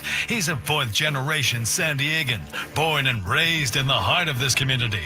Passionate, opinionated, and always bringing you the real talk on your teams, your city, and everything in between. Braden totally knows his stuff. He's ready for the next step. That guy is good. Live and local, it's the Braden Surprenant Show. But I think Braden's one of the up-and-coming young stars in the media game in San Diego. Now, here's your host, Braden Surprenant.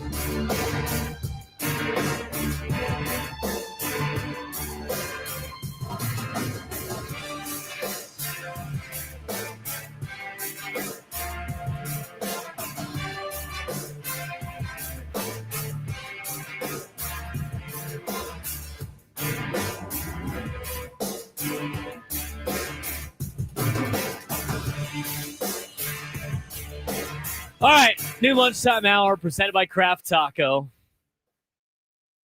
I could use a Kraft Taco today. For the feels. Need one for the feels. San Diego, if you want any sort of boost after last weekend, my friend Greg, who came out here 2 weekends ago, yes, said Kraft Taco, easily one of the best tacos he's ever had in his life. And he knows already San Diego street tacos better than LA. No, well, I mean, you will always have that. Come on. You at least will always have that. You Our may not have a cuisines. Padres series win, but you will always have better street tacos. Our cuisine's way better. And that's for somebody who is here for 2 days. Anyway, we could use a Kraft Taco today. A little comfort food after the weekend. This new lunchtime hour is brought to you by the Kraft Taco. Both flavors at 2 locations, Sereno Valley and inside Balboa Park's Natural History Museum. Use a Kraft Taco big time. I had tacos last week, but they weren't from Kraft Taco, so my foul on me. Went to Taco Stand instead. It was in the spot, in the area I was at. We don't discriminate on the show. We do prefer Kraft Taco and anything else, but you know what? Sometimes, life gets you lemons. It's kind of that story. 833-288-0973, 833-288-0973. If Braden knows so much about America's finest city, how come he hasn't talked about Ohio State's new starting quarterback? Oh, you mean the Carlsbad kid, Julian Sayin? I was going to say, where do they play in Ohio become America's finest city? When did Columbus, Ohio become? Well, they have their quarterback's a Carlsbad grad. Congratulations. Have we talked about college football too much yet? No, there's been no reason to yet. We've actually Week waited 0 on now.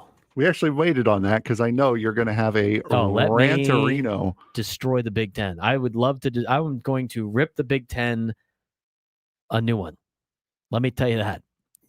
You thought the accountability with the Padres was tough. Well, let me tell you this. Hey, Big Ten, what are we doing? Okay?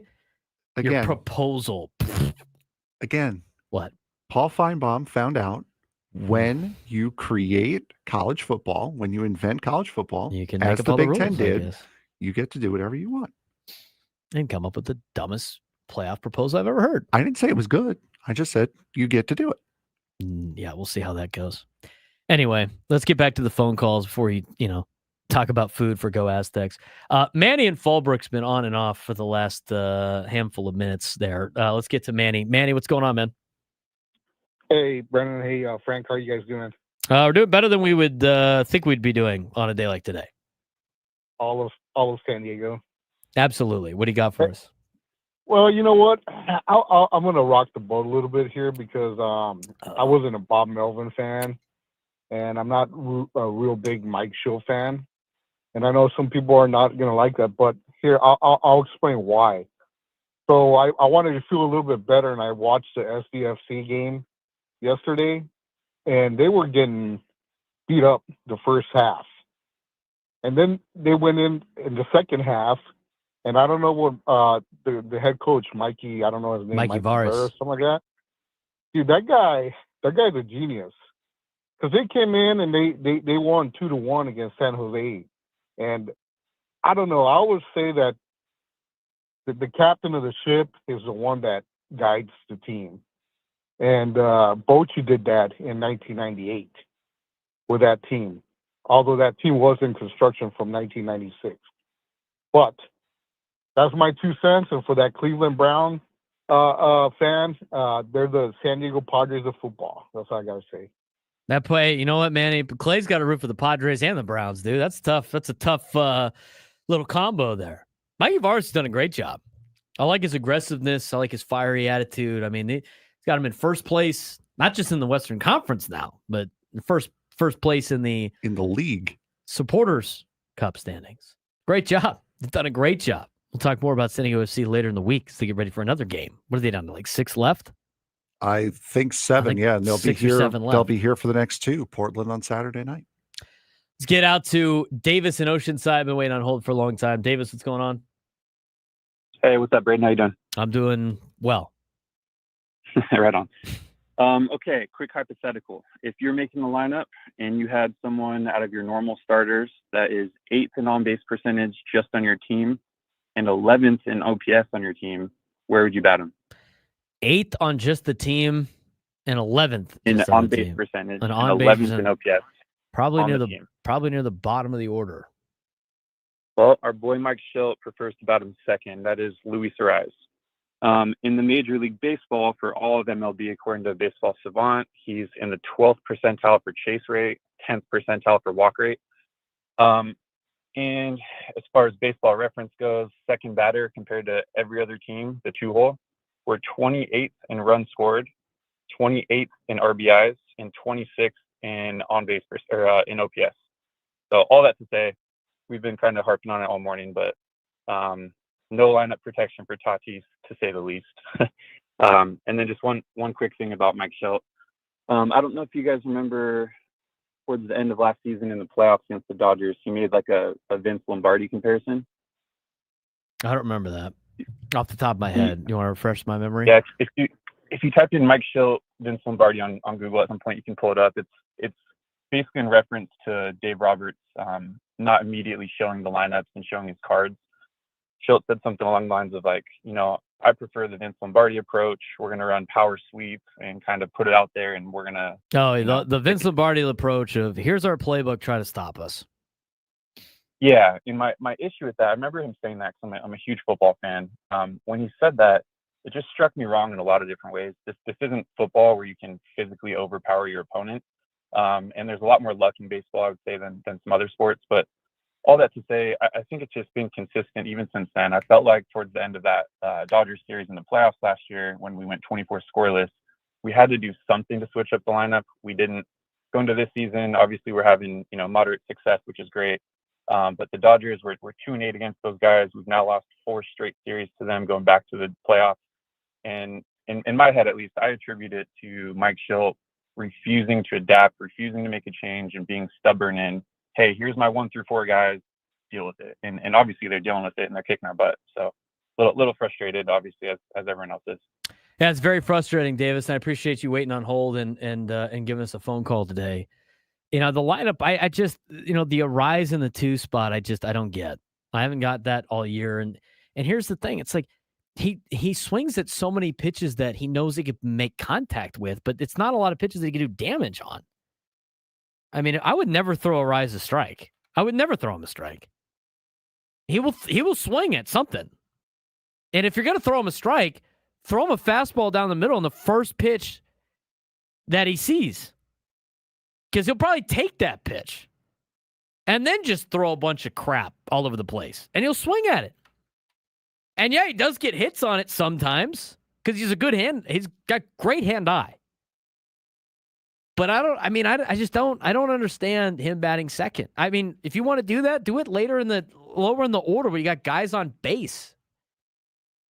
And him putting the ball in play is going to have some serious action. I like Fernando batting leadoff. I've said that the entire time, despite what everything, is going on with Fernando this year. And I mean, you look at his numbers and they're not phenomenal, but he's still one of the best in scoring runs, and he does a lot to contribute to this team, a lot more than, just power numbers. But I've been saying for the whole time, like, why not Go Fernando and then Jackson Merrill if you want to go the righty-lefty thing. And then go Manny Machado 3. And then go Ryan O'Hearn 4. Then you go Ramon Laureano 5. And then you could go back to a lefty at 6 with Arise. And then, 7 could be Bogarts. And then 8th is Cronenworth. And then you got Freddie Fermin 9. I mean, to me, that seems like an order that's going to do some damage. I don't get the Arise thing in batting 2. And maybe they change it today. Maybe they flip it. I don't know. All right, 833-288-0973, 833-288-0973. Last phone call to get to. Nacho in San Diego. What's going on, man? Nacho, you there? Yeah, can you hear me okay? I got you, bro. What do we got? All right, awesome. Yeah, well, thank you guys for taking my call. I just wanted to kind of be a little bit more positive. I know it's a horrible weekend after the sweep. But I just wanted to give credit to Ramon Laureano, man. He's been great ever since he got here.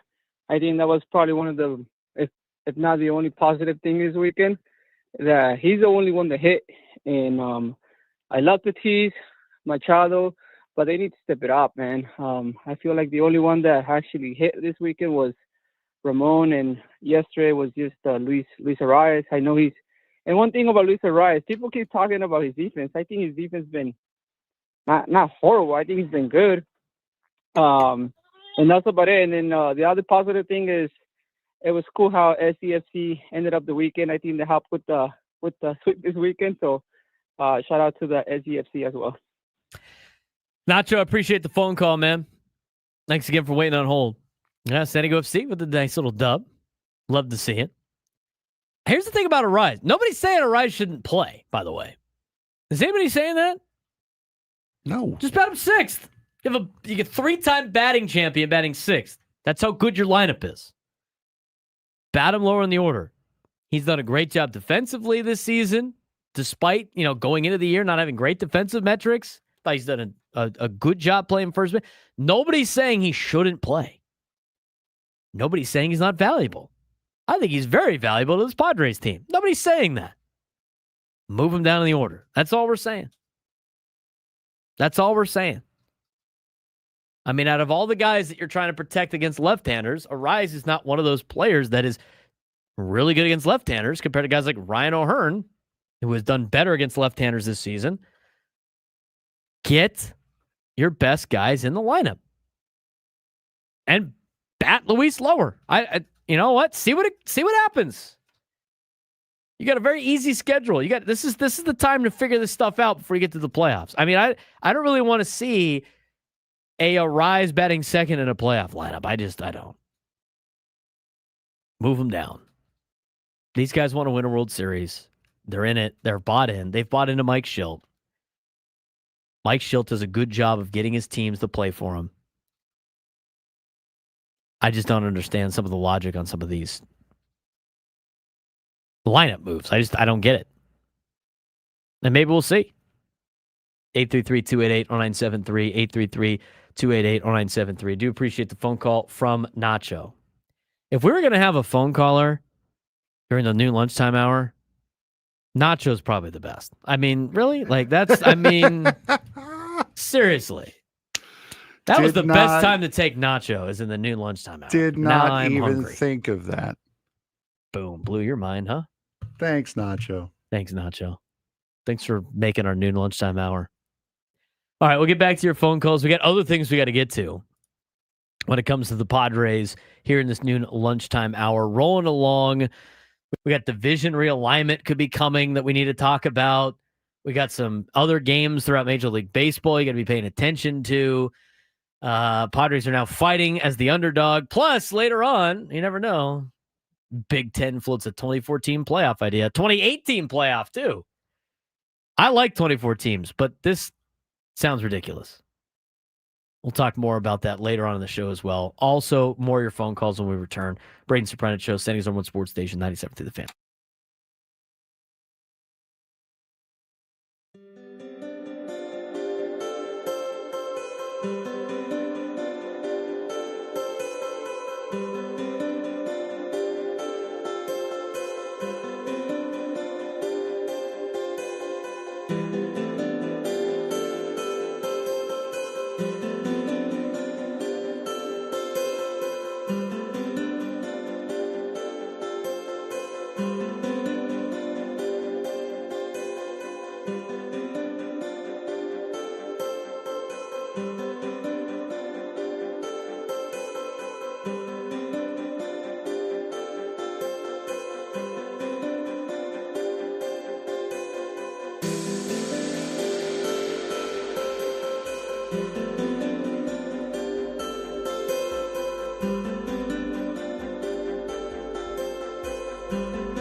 12:20 on 97.3 The Fan. The Braden Surprenant Show rolls on. This hour on 97.3 The Fan is the noon lunchtime hour. Bold flavors at 2 locations, Sorrento Valley and inside Balboa Park's Natural History Museum. You passed the test, Frank. Well done. Yay! You passed it too. Yeah, we can't say what test we passed because we got to see if the afternoon show passes said test. We killed 2 stones with 1 bird there. That's not accurate, but yes. Close but no cigar. 833-288-0973. 833-288-0973. Get back to your phone calls. Obviously a tough weekend for the Padres fans, seeing the Padres not do well against the Dodgers. Gonzalo in Chula Vista, you're on the Braden Surprenant Show. What's going on, Gonzalo? Hey, I have a comment on what you're saying on Friday's game. I don't mind putting men on second and third and Tatis Arise and Machado to drive them in. You got to tie the game before you can win it, okay? And if you check the stats on Machado's weekend, he had multiple chances to either tie the game or put us in front. He was 0 for 6, I don't know. Check the stats and you'll see most of the times that he came up with men on scoring position and he filled in all of them. So I feel they played the right way. They lost 2 tough games. One they gave away. But hey, it's baseball. Stuff happens. All right, Gonzalo, appreciate the phone call. Was he listening earlier when we talked about how Manny was not good with runners in scoring position this weekend? I don't like the what's it called? The bunting with no outs deal. I didn't like that too much. Not when you're down 2 runs. You got music going on, Frank? What's going on here? No, not anymore. I was typing Jocelyn, thank you in the chat, and then everyone else jumped on it. On it. 833-288-0973. 833-288-0973. Richard and Hillcrest, you're on the Braden Surprenant Show. What's going on, Richard? Hey, good morning, guys. Tough weekend. I've got a couple concerns I'd like to bring up. Our starting pitching staff, what's left of them anyways, have got to go deeper in pitching because you still got how many games left in the season before the playoffs even start? I fear that you're going to burn out some of our relievers too soon. Secondly, I love Manny. Believe me, I do. But our leaders have got to show up in big games. And unfortunately, Manny didn't do it this weekend. And thirdly, I like your idea about switching up the lineup. Let's make up some changes just to make a change. It can't hurt. It can only help. And I love my Padres.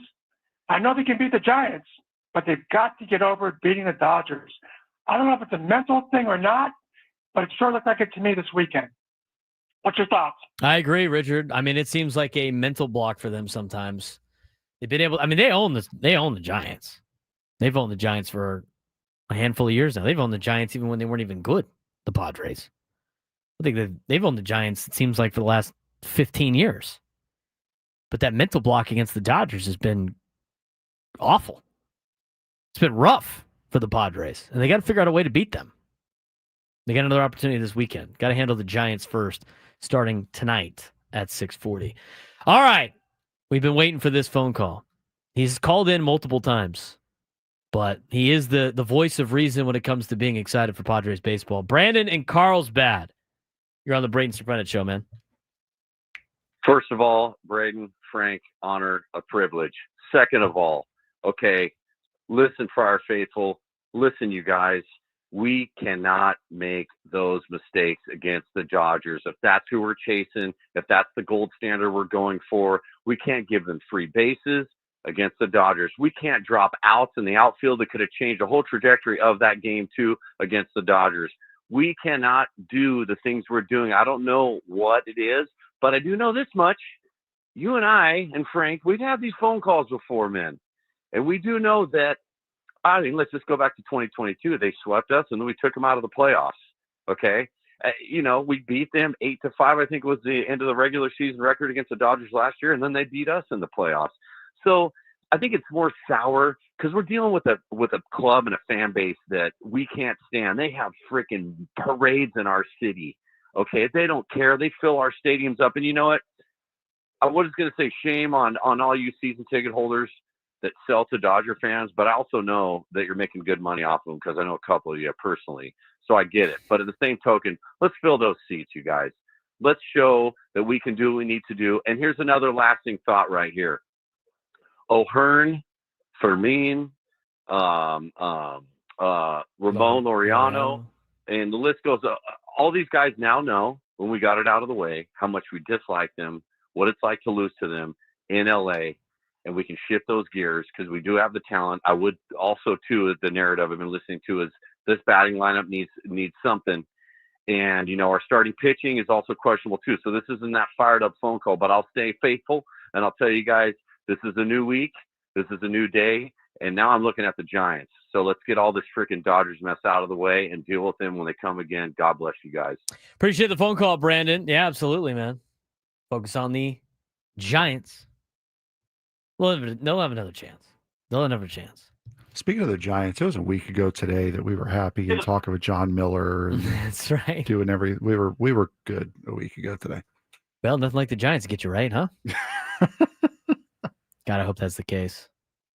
They really, especially with the Dodgers playing the Rockies, if you want to keep that dream alive, you got to be able to do that. 833-288-0973, 833-288-0973. Let's get out to Chad in Mission Valley on the Braden Surprenant Show. What's going on, Chad? Hey, how's it going? Could be better. Not going to lie. Yeah, I got enough of those. Oh, my God, come on, this weekend. I was kind of over that. I kind of want to have enough sadness already, so it's okay. All right, let's flip it. Let's go positive on a Monday. Positive. I wanted to piggyback on what everyone else is kind of saying, but I thought this for a long time. But, man, if I'm one of the new guys and I'm on a losing team and I get traded at the deadline to the Padres, I don't care. Like, it's one of those cartoons where, like, they run so fast, like, the litter behind them flies through the air, Like, I would be out the door in a heartbeat if I was coming from a place we were playing at a minor A stadium, Right. Like, these guys are hot. These guys are wanting to play so badly. Like, O'Hearn not being a starting guy right now, it's crazy to me that he was coming from that to come out, like, maybe once every 2 games. Like, switch it up a little bit. Put these guys in. Like, give the rest of the Padres a break, feel like they're overworking them right now when they should be kind of letting the rest of the lineup trying to fill some space and fill some gaps and provide some much needed rest. I mean, the bottom of the order is so good right now. And like, we can't just keep giving away games like we did this weekend. Absolutely, Chad. I agree with you. I mean, these guys are on your team for a reason. I don't know why they were not being used, to a certain extent. I mean, you saw what they did after they came in. And here's the deal. You got another left-hander tonight, Robbie Ray. We'll see what the Padres lineup is against Robbie Ray. The Padres did pretty well against Robbie Ray last time. He's 9-6 with a 2.98 ERA going against Padres left-hander and Nestor Cortez, 1-1 with a 5.71 ERA. We'll see what the lineup is like. We won't know until probably the end of our show and probably during Gwynn and Chris. 833-288-0973, 833-288-0973. Let's get it out to New York Mike out in Carlsbad. What's going on?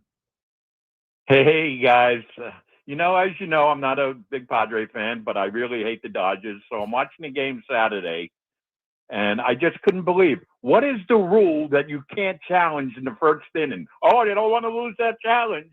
He was clearly safe, and they let that go. That's second and third. I don't know why. Well, they asked Mike Schild about it in the post game, and I appreciate the phone call because this was one of our kind of topics that were frustrating on Saturday. They asked him in the post game. He said he couldn't get the information he needed in time. I mean, that was, the situation that was at hand. They got to be able to get it in a timely manner. It didn't seem like they had the angle in time to make an executive decision. I thought with how aggressive they had been playing and getting multiple guys thrown out on the base pass that they would have just challenged it anyway and rolled the dice. I mean, you get 2 of those things.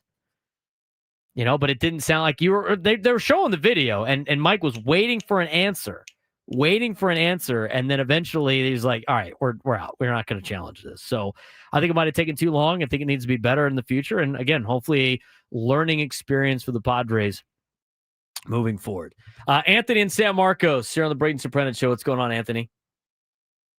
Hey, Braden. 3 points I want to touch on. First one, I think we all knew the game plan going into this weekend, and unfortunately, we did not execute it. And what I mean by that is you have an aging Kershaw on the mound on Friday. You have a Snell, who we are ultimately familiar with. Once you get some base runners, some pressure, we know that he can have a short outing himself. And the plan was, with a weak bullpen, to get these hitters or these pitchers in deep counts and get to their bullpen as early as possible. And we were unable to do so. And I think our strategy, if we believe that these hitters that we're putting at the top of the lineup are who we believe they are, then you can't be taking the bat out of their hand, doing something uncharacteristic from a Padres team we haven't seen before, and early on taking all these steal attempts. Otherwise, you shouldn't be putting them at the top of the lineup where they place, because one of the two cannot has to be true.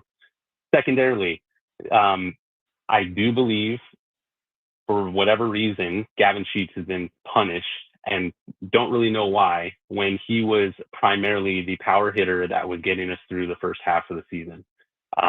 And we're now forcing him to come in these spot situations to maintain and provide some spark with a fraction of the at-bats that he had when he was providing this team with the slug that they needed. And then the third thing that I'll share is just overall accountability. The best thing I can think of is when we talk about Michigan, Ohio State, it's that same feeling of I want, and I'm not saying any one player has to wear it or show it, but this is that feeling for us where, granted, in the grand scheme of things, Padres are playing good baseball, but this series, I want to know that, we come out of it feeling like there's that these players take it to the next degree. They up their game a little bit to really put this team away that we all passionately have a discuss for. So those are the three things I want to share with you. Thanks, Braden, for having me on. I appreciate it, Anthony. Thanks again for calling in. There's a lot of things in there. I like the Gavin Sheets, Ryan O'Hearn thing to me is fascinating. Because when you acquired Ryan O'Hearn, you acquired all-star version of Gavin Sheets, right? I mean, am I wrong in there? You got all-star Gavin Sheets. That's what you acquired. And so for me, they're like the same player, right? They're basically the same player. They're both lefties. They're power bats, right? Their fielding's good, not great, right? They play first base. They play outfield. I mean, they are the same, almost the same player. So the conversation about Ryan O'Hearn and Gavin Sheets to me is, well, if Ryan O'Hearn is playing, Gavin Sheets is not playing, and vice versa. I don't think there's many opportunities for both of them to play at the same time. But that being said, I don't understand a situation where they both are not playing. It was baffling to me that both of them were not playing in the first two games this weekend, and Jose Iglesias was. Maybe I'm wrong on knowing what Jose Iglesias' role is. To me, this guy's on the team to be a defensive specialist and maybe be in a game late. And if he starts a game, it's to get Manny off his legs, or Xander off his legs, or Jake Cronenworth, or even Luis Arraez off his legs. To me, that makes sense. Him starting as a DH doesn't make a lot of sense to me. Unless you're trying to get him at bats, which they did earlier in the week against the Giants. Okay. And he ended up hitting a home run, by the way. I was shocked he hit a home run. So he helped out. But then to do it again and again against LA, it didn't make any sense. We'll see what the lineup is tonight. Going against another left-hander. 833-288-0973. 833-288-0973. We'll continue our conversation about what happened in Los Angeles. Some things moving forward now as we continue on the show. Plus, we need somebody for our midday sports standoff. If you call in and take me down in sports trivia, you will be qualified for our grand prize, which is a 2-night stay at Resorts World Las Vegas. We will do that when we come back on the Braden Surprenant Show, standing as number sports station 97 through the Fan.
All right, 1240.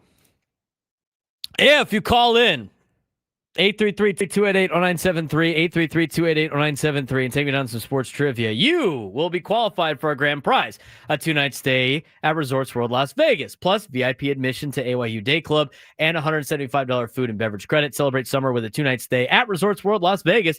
Dine poolside at one of the 5 unique pool experiences in the 5.5 acres pool complex, the largest elevated pool deck on the Las Vegas Strip, and experience AYU Day Club, a stunning oasis inspired by the islands of Southeast Asia, where the ultimate party concepts transform the weekend into a never-ending summer. Special summer rates available now at rwlasvegas.com, now offering no resort fees and complimentary parking.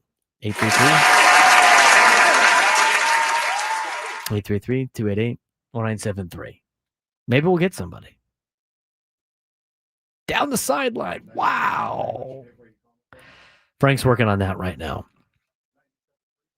Mike Schilt was on MLB Network Radio not too long ago. We're going to hear what he had to say about, obviously, the weekend series. I just think, to me, it is a tough ask to try to get the Padres back into the division conversation. They're going to need a lot of help. You're going to need a lot of help. Do we have a contestant? Right. All right. We'll have that backed up. So somebody goes like, were you going to talk about how poorly attended the Aztec Fan Fest was? I was preoccupied with Don's football, but they think they announced like 500 people. That was the announced attendance at Fan Fest, which makes me feel like it was Thursday, like a best day to do that. I mean, we were talking about how great it was for the Aztecs to do Fan Fest before the Dodgers series, like doing it, competing with the Dodgers series was probably not going to be great. 500 is not great, Frank. 500 is not great. No, it wasn't. It's not great. No. I saw Bree Savant's Instagram stories from it, who works for KUSI, who was covering that event. There was not a lot of people in the stands, if there was 500 people. And I would imagine most of them were like parents. I mean, and again, it comes down to this is what you've done as far as San Diego State is concerned. You don't give these people a reason to go out. They're not going to. You have to prove it. You have to prove that the program has changed. You have to prove everything you've said about looking more locally for recruits. You have to prove it, and then you'll see the changes. You're not just going to be able to say it and people come out and spend time and money, especially on a weeknight, to do it, to go out there. They have done a lot better job of getting good players to stay in San Diego. Or, here's the other thing, too. You recruit the good athletes. They go to a Power 4 school. You maintain the relationships, so when they enter the transfer portal, they come back to San Diego State. I think they've done a good job with that as well. But 500 people announced attendance at San Diego State Fan Fest. That has to be disappointing for the Aztecs. But here's the other thing about Aztec football, and we're going to, just briefly, you're not going to get the best athletes out of San Diego. I mean, Julian Sayans, the starting quarterback for Ohio State, it was announced. He's out of Carlsbad. I mean, the best players here in San Diego are not going to stay at San Diego State. Now, they might come back. You never know. But with the Aztecs, like, the really thing that hurt them too is COVID. Because right before COVID, they were at a high level. I mean, that stadium at Qualcomm was filled when they played Stanford and they beat them when the lights went out. And they were moving in the right direction with Rocky Long. And then with the whole stadium demolished, and then going to LA for 2 years was just like, that kills momentum in town. San Diego State could not afford to play games out of town. And then they played games out of town where you couldn't attend games. So they're playing at StubHub with no fans, and they came back to this brand new stadium, and they had an awful year. And then they bring in Sean Lewis and company, which I think is the right move. And then they also have an awful year. And now they're not starting from here anymore. It went down even further, and now they're going to start again. So it's ever since like Rocky Long left and you had Brady Hoke here, it was, and to me, that was always going to be a disaster, because when Rocky Long left, and there was a lot of reasons for him leaving. I mean, think about this. He left a head coaching position in which he was legit, and they were winning conference championships, and they were winning bowl games. He had Aztecs football as high as they've been in a long time, and he left to go to New Mexico to be the defensive coordinator. Like, he went from a head coach position in San Diego, California, and I know he had ties to Albuquerque, New Mexico. I understand that. But he went for the head coach at San Diego State, living here, making good money, to a pay cut of being the defensive coordinator in Albuquerque? None of that made sense. They didn't go hire anybody. They just promoted Brady Hoke, who had come back to Rocky Long's staff after Brady Hoke left it for Rocky Long when he took the Michigan job. And that was this spiral that started to run San Diego State football out of control. You are now at a very, very bottom to rise from. And it just, I think the 500 in attendance has made it even more difficult for San Diego State. Would you agree with that? Yeah, 100%. Absolutely. It's going to be tough sledding. They're going to have to go like 8-2 out of their first 10 games to get some serious momentum. San Diego FC is the best team in the MLS. The San Diego Padres, despite this weekend, are still World Series contenders. They do have to get to the Dodgers. You have a lot going on in the sports world in San Diego for San Diego State football to just exist, I guess. Anyway, that was a good question by Juan Ruiz. I'm an Aztec alumni. I have zero interest, he says. Got to get people interested. Maybe Aztec Fast will do that. Let's get to today's Midday Sports Standoff. Welcome to Midday Sports Standoff on the Braden Surprenant Show. I can't believe what I'm seeing right now. The ultimate head-to-head battle where sports knowledge and quick thinking collide. No, he's no good. Are you kidding me? Contestants will go toe-to-toe with Braden in a sports trivia deal where every correct answer brings them closer to victory. Down the sideline! Wow! Unbelievable! But 3 strikes and it's game over. This is not Detroit, man. This is the Super Bowl. Can you outsmart Braden? The Midday Sports Standoff starts now. The things people get upset about, dude. It's called the Murph. Whatever, dude. It's not existent anymore. Who cares? Anyway. It's called Snapdragon right now, actually. Yeah, the Murph has been reduced to rubble, and now they have a building called Snapdragon Stadium. I called it Qualcomm because during my lifetime, it was always called Qualcomm. My apologies. All right, Frank, Who's playing today? We have Mike in Ocean Beach playing today. Mike, how are you? Not too bad, boys. How you guys doing? We're doing good. Got a lot of our frustrations out today. Considering everything, yeah. Trust me, I've hit a bunch of stuff and kicked stuff already. There I'm you better go. now. Sounds good. So you have 6 possible answers for today's trivia question. We are right in the midst of the Little League World Series right now. Okay. There are 6 states that have never been represented in the Little League World Series. Who are those 6 states? Mike, you have the first shot. They've never been there. They've never been in the Little League World Series. Been. Alaska. Alaska, kind of a good shot there. I would say like Idaho. Idaho has been to the Little League World Series. Mike? Wyoming. Wyoming. 2 for 2 for Mike. Mike is a Little League World Series fan. Braden? He's got to like think. I'm thinking like the regions and who usually dominates. What about like New Mexico? There you go. Oh, sorry. Oh, what? My bad. Sorry. Mexico's been. New Mexico has been to the Little League World Series. Mike, you can at least you could secure a tie right here. Let's go. Vermont. What, your phone cut out? What was that? Vermont. Vermont's never been either. Vermont has never been. So Mike is definitely qualified now. Braden, let's see if you go 0 for 3 here. Well, I know South Dakota's in it this year. So North Dakota, who Frank said doesn't exist. North Dakota's been too. Braden goes 0 for 3. Mike, let's just go until you get one wrong right now. Let's go. Maine. And he got one wrong. All right. So, Mike, hold on the line. We will get to you. Braden is already done and dusted. Would you like to have another guess, sir? States have never been there. I don't know. Indiana. We have found a topic that the fans can win on. Who are the states? Alaska, Vermont, Wyoming were the 3 we got. Colorado has never represented. Colorado's never been. Kansas has never represented.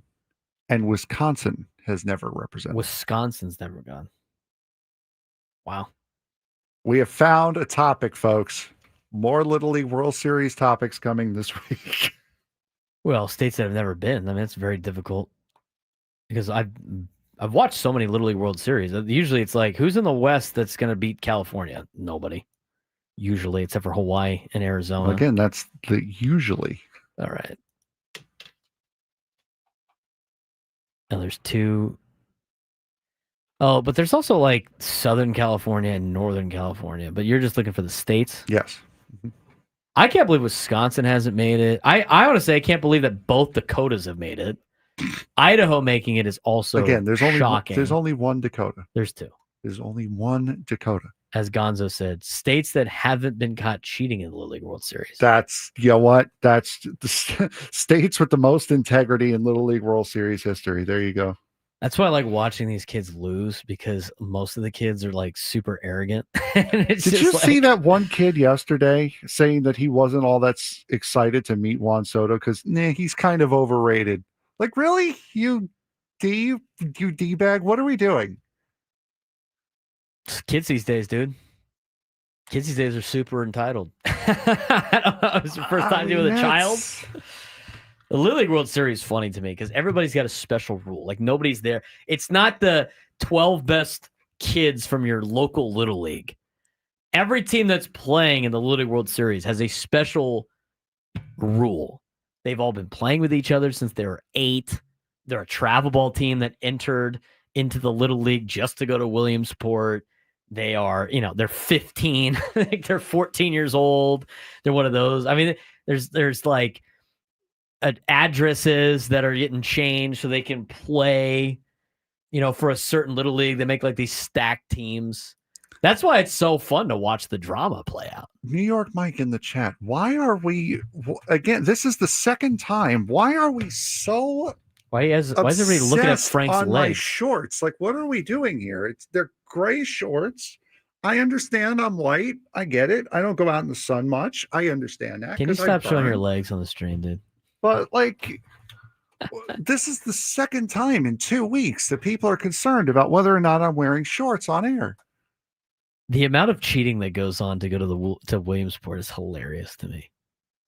I mean, it's just hilarious. That's what I'm saying. Like the drama at this thing is great.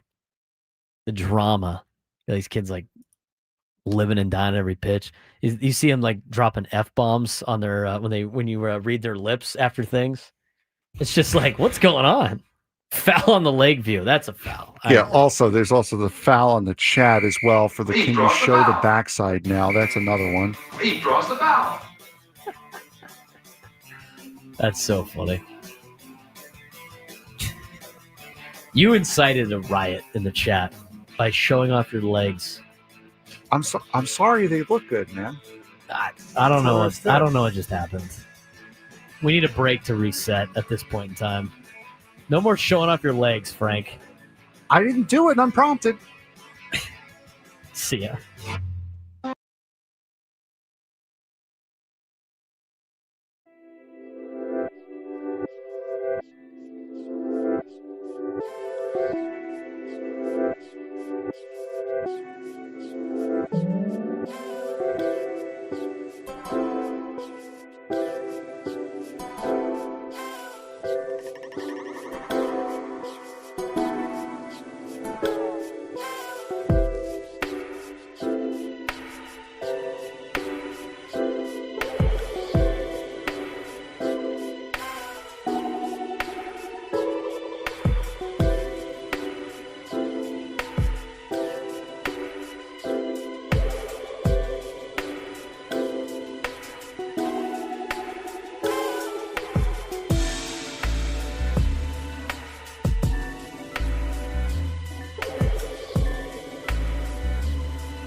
I hope you're happy with yourself. I hope you're happy for what you've done. You get all these super chats now. Some of y'all need Jesus. Like, my goodness. Some of you guys just went straight. You fell into the trap. Feral. You fell into the trap about the pants thing. Frank showed off his legs, and now we have and now disruption everywhere. Now there's people asking for stop it, feet pics. Stop! No, it's not God. happening. It's not happening. This is what happens on a crazy Monday. Y'all just went straight feral. You brought it upon yourself. I'm going. It's a foul on you. I've already got the. Well, I mean, if I had enough.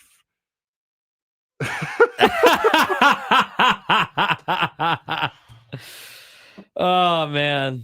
Oh, Adam, why? I'll just throw it up there. He's got legs and he knows how to use them. I do, apparently. Gonzo, we're all having a day. That's, you know what? Everybody's having a good day. Flip. Well, you know what? Maybe it was maybe the winning streak the Padres are about to go on could be called Frank's legs winning streak. There it is. That's what we needed. And Frank Rod, showing off his legs. And Rod, I know that you did. Thank you for the donation, by the way.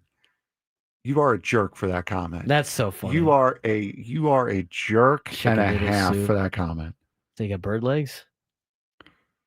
Frank pops some buttons. No, Oh, no, Gonzo, I'm not. stop it. No, as a matter of fact, no, we're tightening up the top we're button. We are going full. We're going full Christian right here. This is no.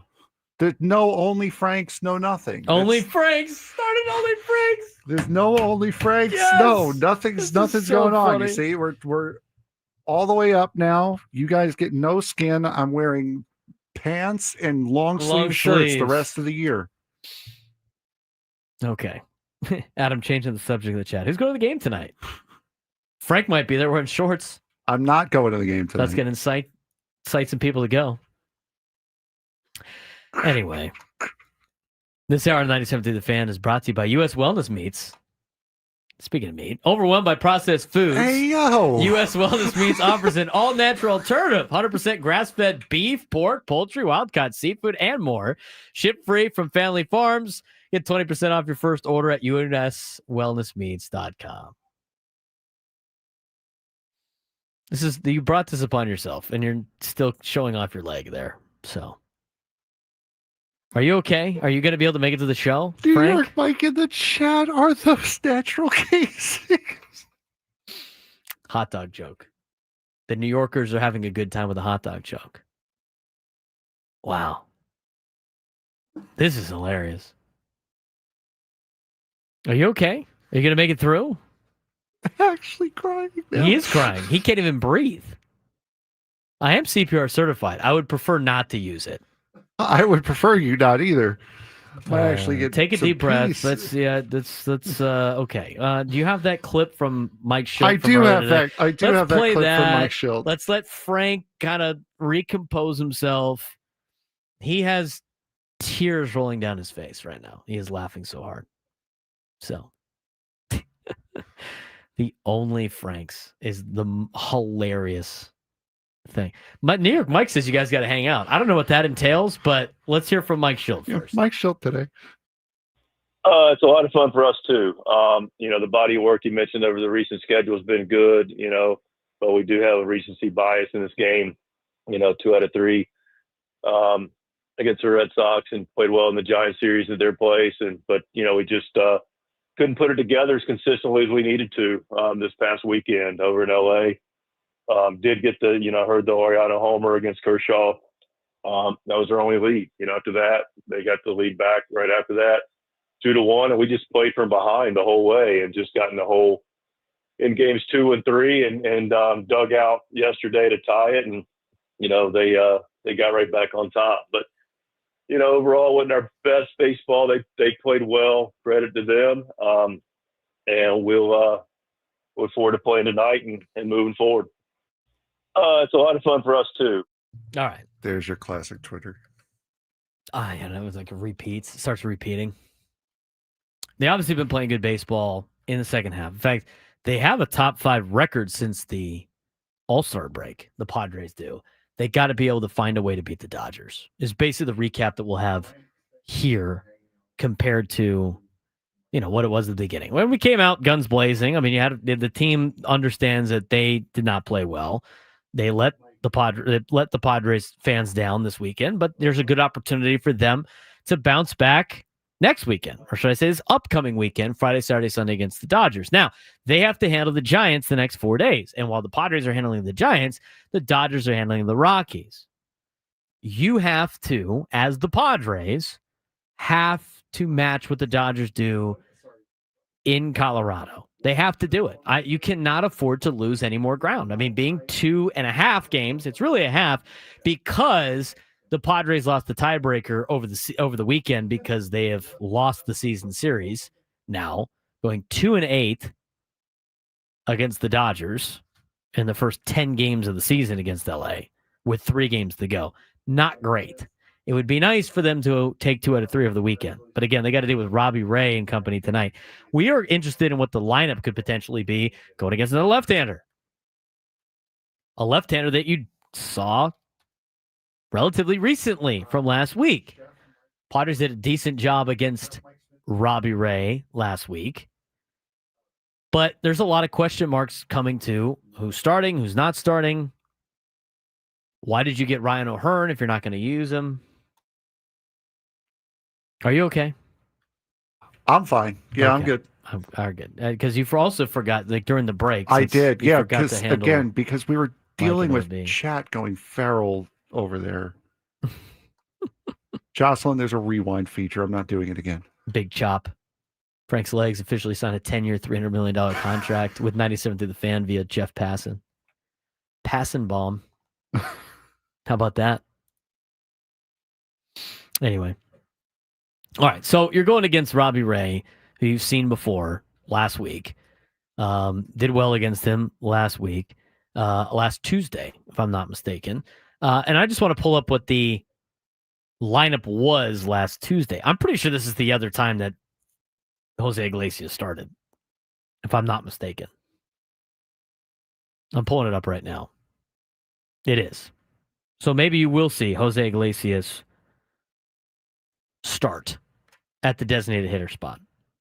The lineup that they had against Robbie Ray last time: Fernando Luis, Manny Machado, Xander Bogaerts, Jackson Merrill, Ramon Laureano, Jose Iglesias, who did hit a home run, Jake Cronenworth, Freddie Fermin. I probably think that's going to be the lineup tonight.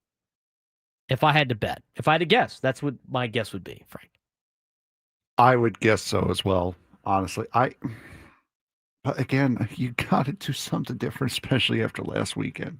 You can't just trot out the same lineup again. That lineup had 10 hits against the Giants, 5 runs against Robbie Ray, 4 against Robbie Ray. Iglesias hit a bomb. I mean, if Iglesias hit a home run against Robbie Ray last time, don't you think they're probably going to start him again at DH? I'd rather see him play third or shortstop. Don't start him at DH. Play him in the field. I agree. I'd rather have Manny DH or Xander DH or even Arise DH. I'd rather have any of those guys. If you're gonna start Jose Iglesias, you have to make it mean something. I agree. Which means it's not just enough for him to get at bats. Yeah, that's a great meaning, but you need to get somebody else off their feet. Manny out, Bogaerts out, Jake out, Arise out. Someone has to sit and just take at bats in order for Iglesias to play. He cannot be the DH on this team. He can't. I don't think so either. I don't care if it's a lefty. I mean, you brought in Ryan O'Hearn to be a DH, and I know he's a left-handed hitter. He's an all-star this year. I got to pull it up because I'm pretty sure I'm not crazy on the splits against left-handers this year. I mean, I like Iglesias, but leaving him as a DH, that's not it. That's not the play. It's not. Ryan O'Hearn in 2025 is hitting .267 with an .812 OPS against a lefty.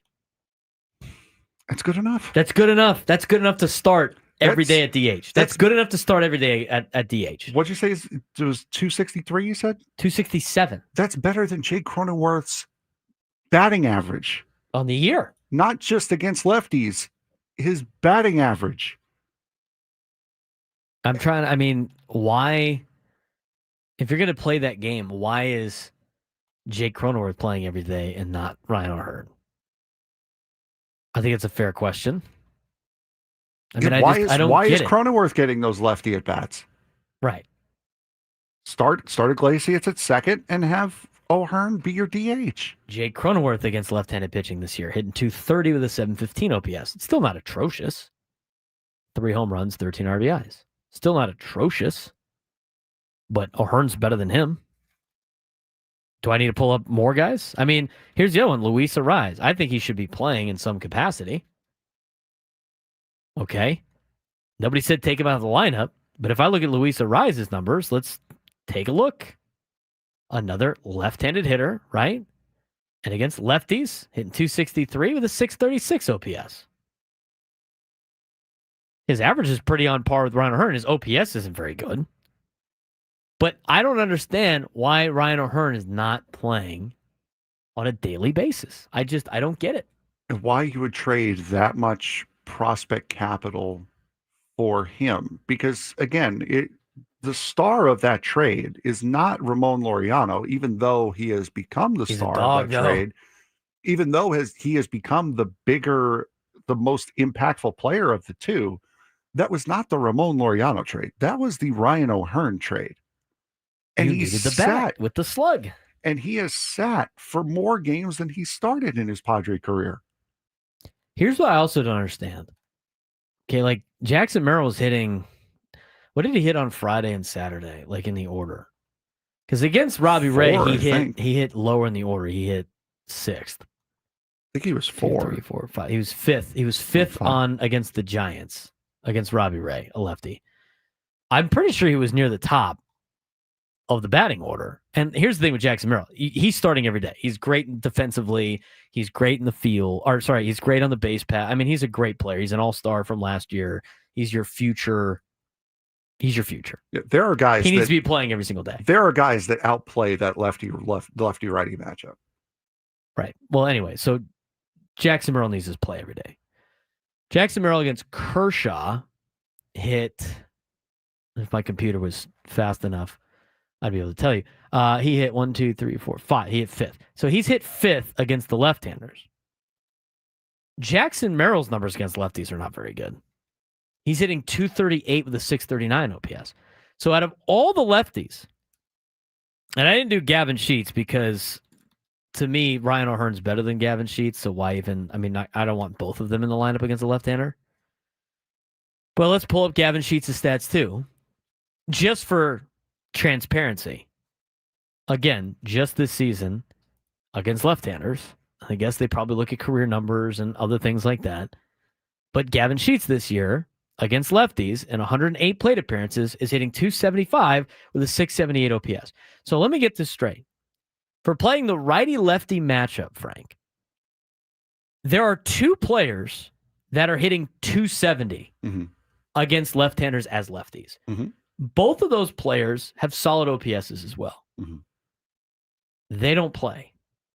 The other 3 that have way less averages and OPS numbers against left-handers as lefties play every single day.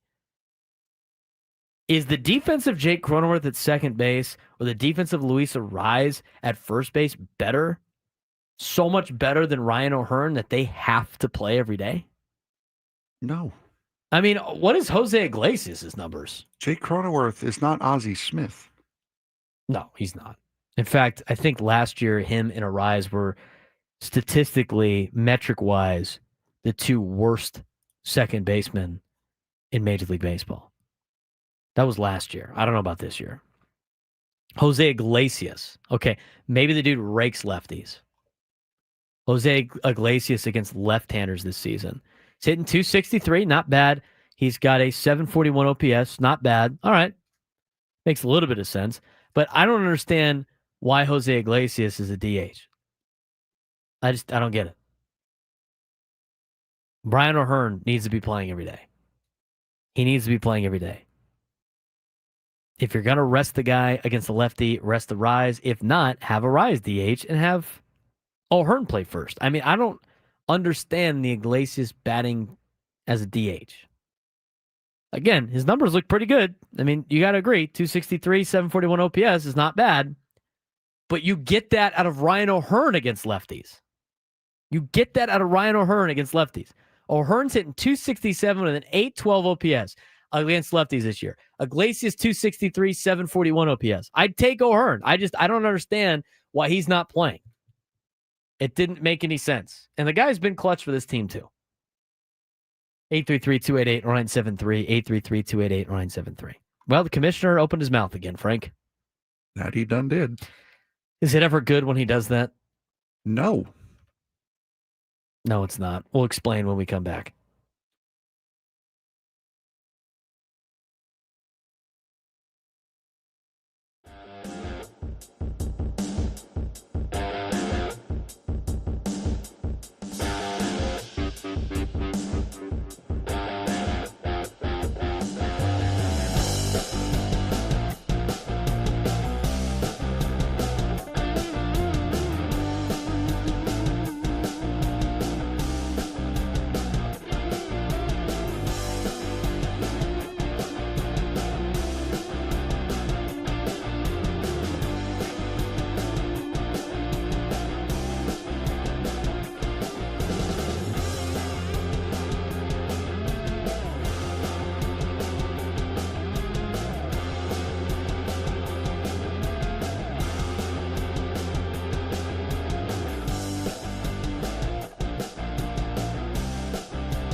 121 show's flown by.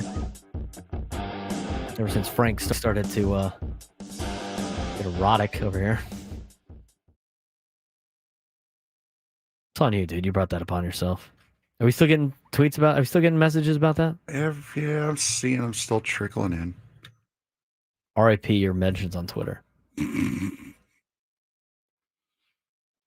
97 through the fan. This hour of 97 through the fan is also brought to you by the California Office of Traffic Safety. Seeing a video of Frank Marchese while you're driving? That's not traffic safe. Classic. Frank's thighs up next on court 15. Ah, there it is. Frank shows leg up on court 15 against Coldplay ruined my marriage. Did you see that? Did I show you that? We talked about that on Friday, didn't we? Cathedral's Coldplay camp. Yes, we did. They have the video board. I can't wait Yes. to see that on Friday. Hilarious. All right. What was Rob Manfred? Did you watch the game last night? You had to have. I watched bits and pieces of it. Yes. The New York Mets playing the Seattle Mariners in the Little League Classic. Yes. Rob Manfred, obviously, big component for baseball, was on the broadcast last night and on the ESPN Sunday Night Baseball broadcast. Commissioner Rob Manfred talking with Carl Ravitch about some interesting things that you might see in the baseball future. How about a window into the future? Expansion, realignment, expanded playoffs. I mean, can you see that down the road? I can. I think the first two topics are related in my mind. I think if we expand, it provides us with an opportunity to geographically realign. I think we could save a lot of wear and tear on our players in terms of travel. And I think our postseason format would be even more appealing for, entities like ESPN, because you'd be playing up out of the East, out of the West, and that 10 o'clock time slot where we, sometimes get Boston, Anaheim, would be two West Coast teams. And that 10 o'clock slot that's a problem for us sometimes becomes a real opportunity for our West Coast audience. So I think, I think the owners realize that there's demand for Major League Baseball in a lot of great cities, and we have an opportunity to do something good around that expansion process. Was there a rave going on back there? Must have been. All right, so Rob Manfred's talking about realigning the divisions, realigning the conferences, which is basically making them more geographically friendly, which is an interesting thought. I don't necessarily know if I would like this too much. I mean, it is fascinating.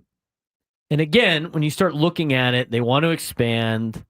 They're trying to fix some stadium problems. Obviously, the A's moving to Vegas has been somewhat fixed, and they got to worry about the Rays now in Tampa. But I think we've gotten good news on maybe the Trop getting fixed or something like that. I can't remember. And then after that, they want to expand. They were talking before about, I think it was either Jeff Passan or Jim Bowden. It could have been Jeff Passan, about Nashville is basically a shoo-in for a team, and Salt Lake City is also a team that might be, or a market that they like, that they want to add a team for. And so with that, it sets up for two conferences with 16 teams in each. And they want to break it into 4 divisions of 4, like the National Football League. They got 32 teams. They have 4 divisions. They have the West, the South, the North, and the East in both leagues. Now, the difference is all of those, the NFL still has AFC, NFC. They're not like the NBA or the NHL. It's based on how regional everything is. Let's just entertain Rob Manfred for a second. Okay, Jim Bowden put this out, I think either last year or 2 years ago, with the conferences, a Western Conference and an Eastern Conference, and what it might look like. Let me ask Mr. Met over here. How would you like to have the Eastern Conference have 4 divisions, East, North, Mid-Atlantic, and Southeast? What is this, hockey? And your East Division is Boston, New York, and Philly. That seems rough. Yeah, that's a tough division every single year. Not only is it a tough That's division, that's every year. Just so many the fans. Yeah, They should call that the insane fans division. I think you can still do the 3 of 5. I think that's still a thing you could do. There's 32 teams now. They're talking about expanding and then making the thing happen. I would prefer just 2 divisions. Math on the radio. 2 divisions per conference of 8. I'd rather see that than the 4-4. But yeah, which is more or less what they had before. But it's most likely going to happen. But my question is, he's talking about, sometimes you get Boston out in Anaheim, and you're looking at that and that being a debt. So does that mean the East is never going to play the West? Yeah, does that mean you're not playing everybody again? You made such a big deal of everybody playing everybody with this new schedule, and then it sounds like you're just going to take that right off the table. And so you're just playing your conference, and then that's it. I mean, maybe a couple interconference games, like I guess that are short travel, but Jim Bowden's proposed the realignment's got the Red Sox, Mets, Yankees, Phillies in the East. He goes to Charlotte and Nashville getting expansion teams. And I think both being in the East. I think Salt Lake probably gets one, but you never know. The North of the 2 Ohio teams, Cincinnati and Cleveland, Detroit and Toronto, which are all right next to each other. Mid-Atlantic, Baltimore, Charlotte, Pittsburgh, and Washington. If there is Charlotte, I guess that makes sense. Southeast, Braves, Marlins, Nashville, and Rays, and that would all be in the Eastern Conference. You want to win a division every year? That's how you win a division every year if you're the Atlanta Braves. Well, how about some of these divisions in the West? Go to the Western Conference, the Midwest Conference, Cubs, White Sox, Brewers, Twins. Very regional. It's almost like they're taking the two, like your interleague rival and your other rival are like together. That is more or less what all of this has been so far. With the exception of the Padres, because they're not really close to Seattle. We'll get to that in a second. Southwest, Houston, Kansas City, St. Louis, Texas. Southeast. It's technically the Southwest, but yeah. No, we're Southwest. I know, but that's the name of the division, they said. I mean, Texas is technically Southwest from New York. Right, but it would be the Southeast of the Western Conference. Anyway, continue. You're having too much of a fuss of what they name the division. That's just going to be the... Yeah. Okay. That's what I do. Pacific Coast. Now, if you look at the Southwest, again, it's Rangers, Astros, rivals, Royals, Cardinals, rivals. Interleague. Used to be interleague for Houston and Texas. Pacific Coast. Rockies, A's, Mariners, Giants. That might be the best way Bob Melvin and company can get a playoff appearance. So the Pacific Coast Division has 2 teams that are in the desert. The coast. Got it. One's in the desert and the other one's in the Rocky Mountains, which is basically, by the way, have you been to Denver? Flown over it. Denver's Kansas. It's on the plains. It's basically Kansas. You're in the plains. You're not in the mountains. You're like the edge of the Rocky Mountain. You're in Kansas. Nothing screams Pacific Coast like Colorado. At least Denver's in a state that exists. Why did they just name that conference the West? And then they named the West Conference. This should be the Pacific Coast Conference. Except for, I guess, Arizona's landlocked. Arizona, Anaheim, LA, San Diego. The problem with a lot of these is some of the divisions are ridiculous. Like the East in the Eastern Conference. Boston, both New Yorks, and Philly. Then you have these other conferences, like the division, like the Mid-Atlantic. Are you kidding me? Somebody has to win that. Baltimore, Pittsburgh, Washington, and maybe Charlotte? Somebody has to win.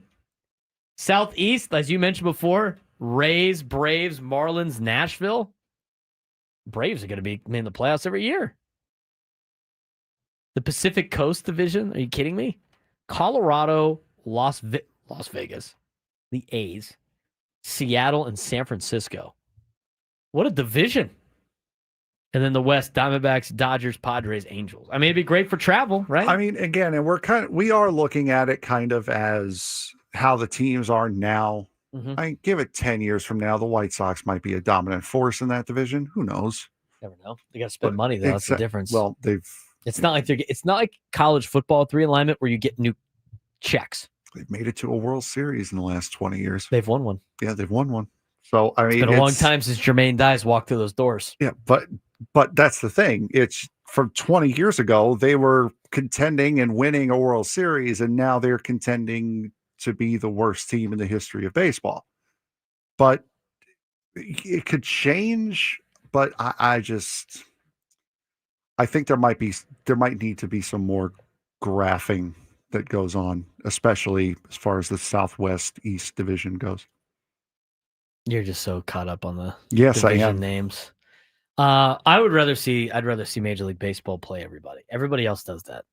That's the NBA does it. The NHL does it. The ones that can physically play that many games do it.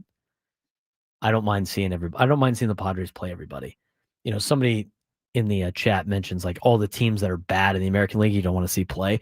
There's a lot of teams in the National League that are bad that I don't want to see. The least amount of games against the Colorado Rockies, I think, the better. But with that, you do have to sacrifice some good. I mean, you have to sacrifice some good opponents like the Dodgers, like the Giants, like, you know, fun opponents for Padres fans, Phillies, to make some of that happen. I don't know if I like this or not. I think it's okay. It sounds like they're going to do it eventually.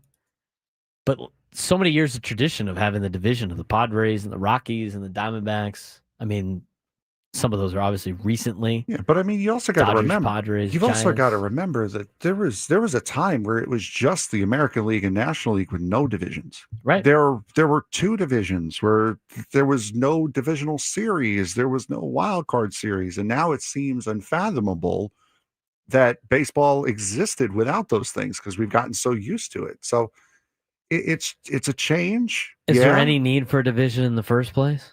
Not really. If you're playing everybody, I mean, you might as well just do what the NBA and the NHL Yeah, do. just go with the American League, go with the National League, have them play each other. And I mean, that's another way you can ease travel burdens. Just get rid of divisions entirely. There's no reason to have divisions. But then, you know, it's a break in tradition. And just take the top 6. Take the top 6 from each league every year. Speaking of breaking tradition, what in the world is the Big Ten doing? We're going to talk about that to finish up the show. And it's time to we're done talking about the Padres-Dodgers series. It's time to focus on San Francisco. We will get you a quick preview of tonight's game when we come back to finish up the show. Standing Zone Sports Station 97 to the Fan.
We are very sorry that today's show is over. Frank Marchese, myself, Braden Surprenant. The Braden Surprenant show will roll to 2 o'clock where Gwen and Chris will take over. We'll see what their take is. Obviously, they have a lot more time to digest and calm down. I did see, we also have to help us out after the show, we do have an emotional support puppo here tonight. Chemo's dog Angie. Oh, Chemo's dog. I've seen roaming around the station. Okay.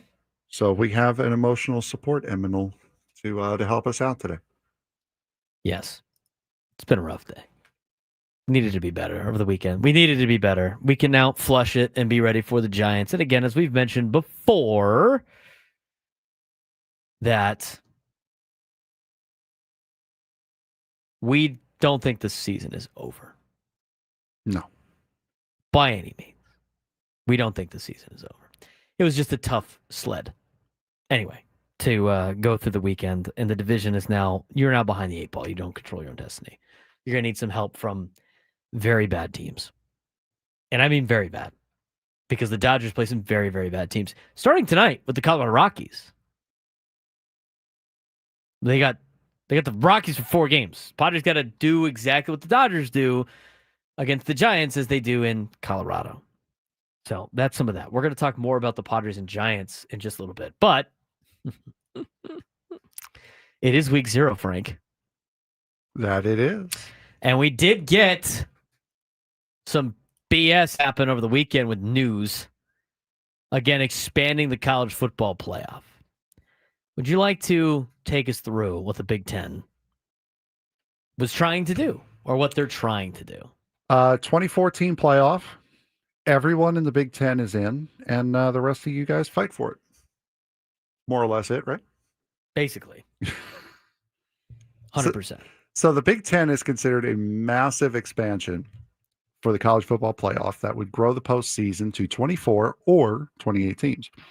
The idea is in the very early stages, the proposal eliminates conference title games and offers a large number of auto bids for all 4 of the Power 5 leagues, still showing no respect to the Pac-12.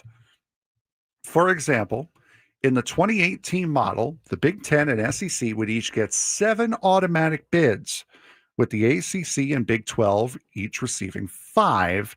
There would be 2 auto bids for non-Power 4 conference teams and 2 at-large bids. The 28-team format would put 20 playoff games on campus, which would make more money. Yes. For the schools. There was a word there I just avoided. All right. 24 teams I'm in. Okay? I'm in on 24 teams. I am not in on how the Big Ten wants to construct this. I am not in where you would get 7 bids for the Big Ten and 7 for the SEC. Does anybody want to look at the standings from last year of teams that would be in this thing? Bro, why do you got to bring logic into this? Come on. Really? Why do you got to bring logic, man? Look at the Big Ten standings from a year ago. Do they need 17? Well, we invented college football. They did. I'm sure. So, what does that mean? They Birthplace win. college football, Rutgers, hey. Which was not an original Big Ten school. So, that's like all these schools taking credit, or at least conferences taking credit for like their new teams that they've showed up and what they did in other conferences. You know, Katie Ledecky Katie Ledecky did it in the Pac-12. She didn't do it in the Big Ten, okay? So if you look at last year's standings of the Big Ten, that means Oregon makes it, Indiana makes it, Penn State makes it, Ohio State makes it, Illinois, Iowa, Michigan?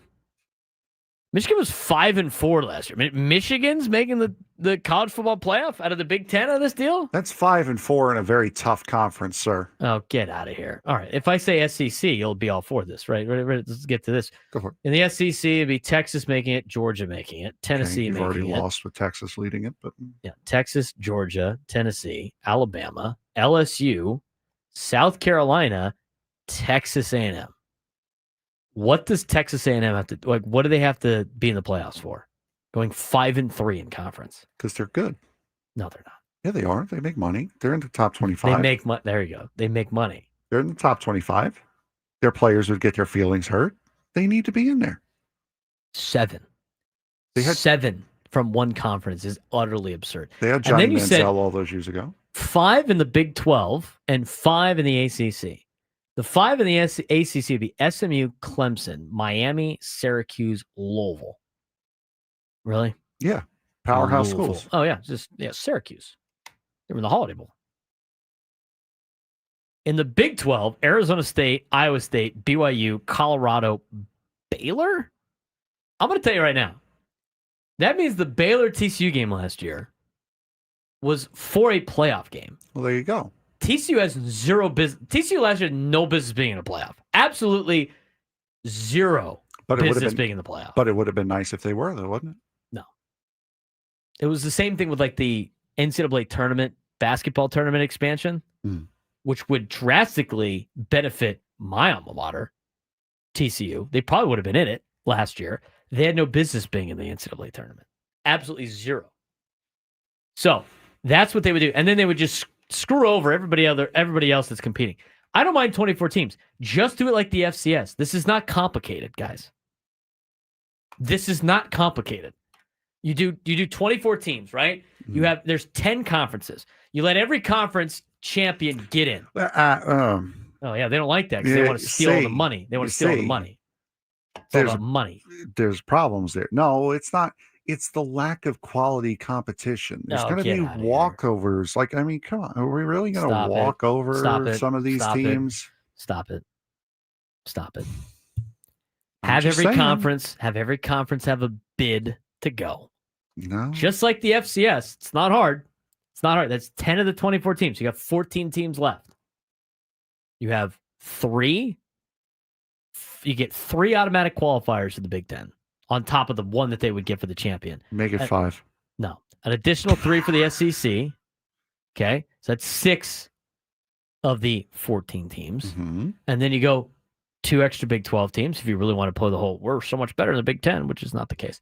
All right. So 2 more out of the Big 12. Mm-hmm. Okay. So that gets you to 8 teams. And then you get 2 more of the ACC, which gets you to 10 teams. And then you got 4 at large. There's your 10. There's your 14. By the way, if you're so confident, SEC and Big 10 at getting as many teams in, those extra 4 at large will probably go to your conferences anyway. And now you have yourself a 24-team tournament. I have a question.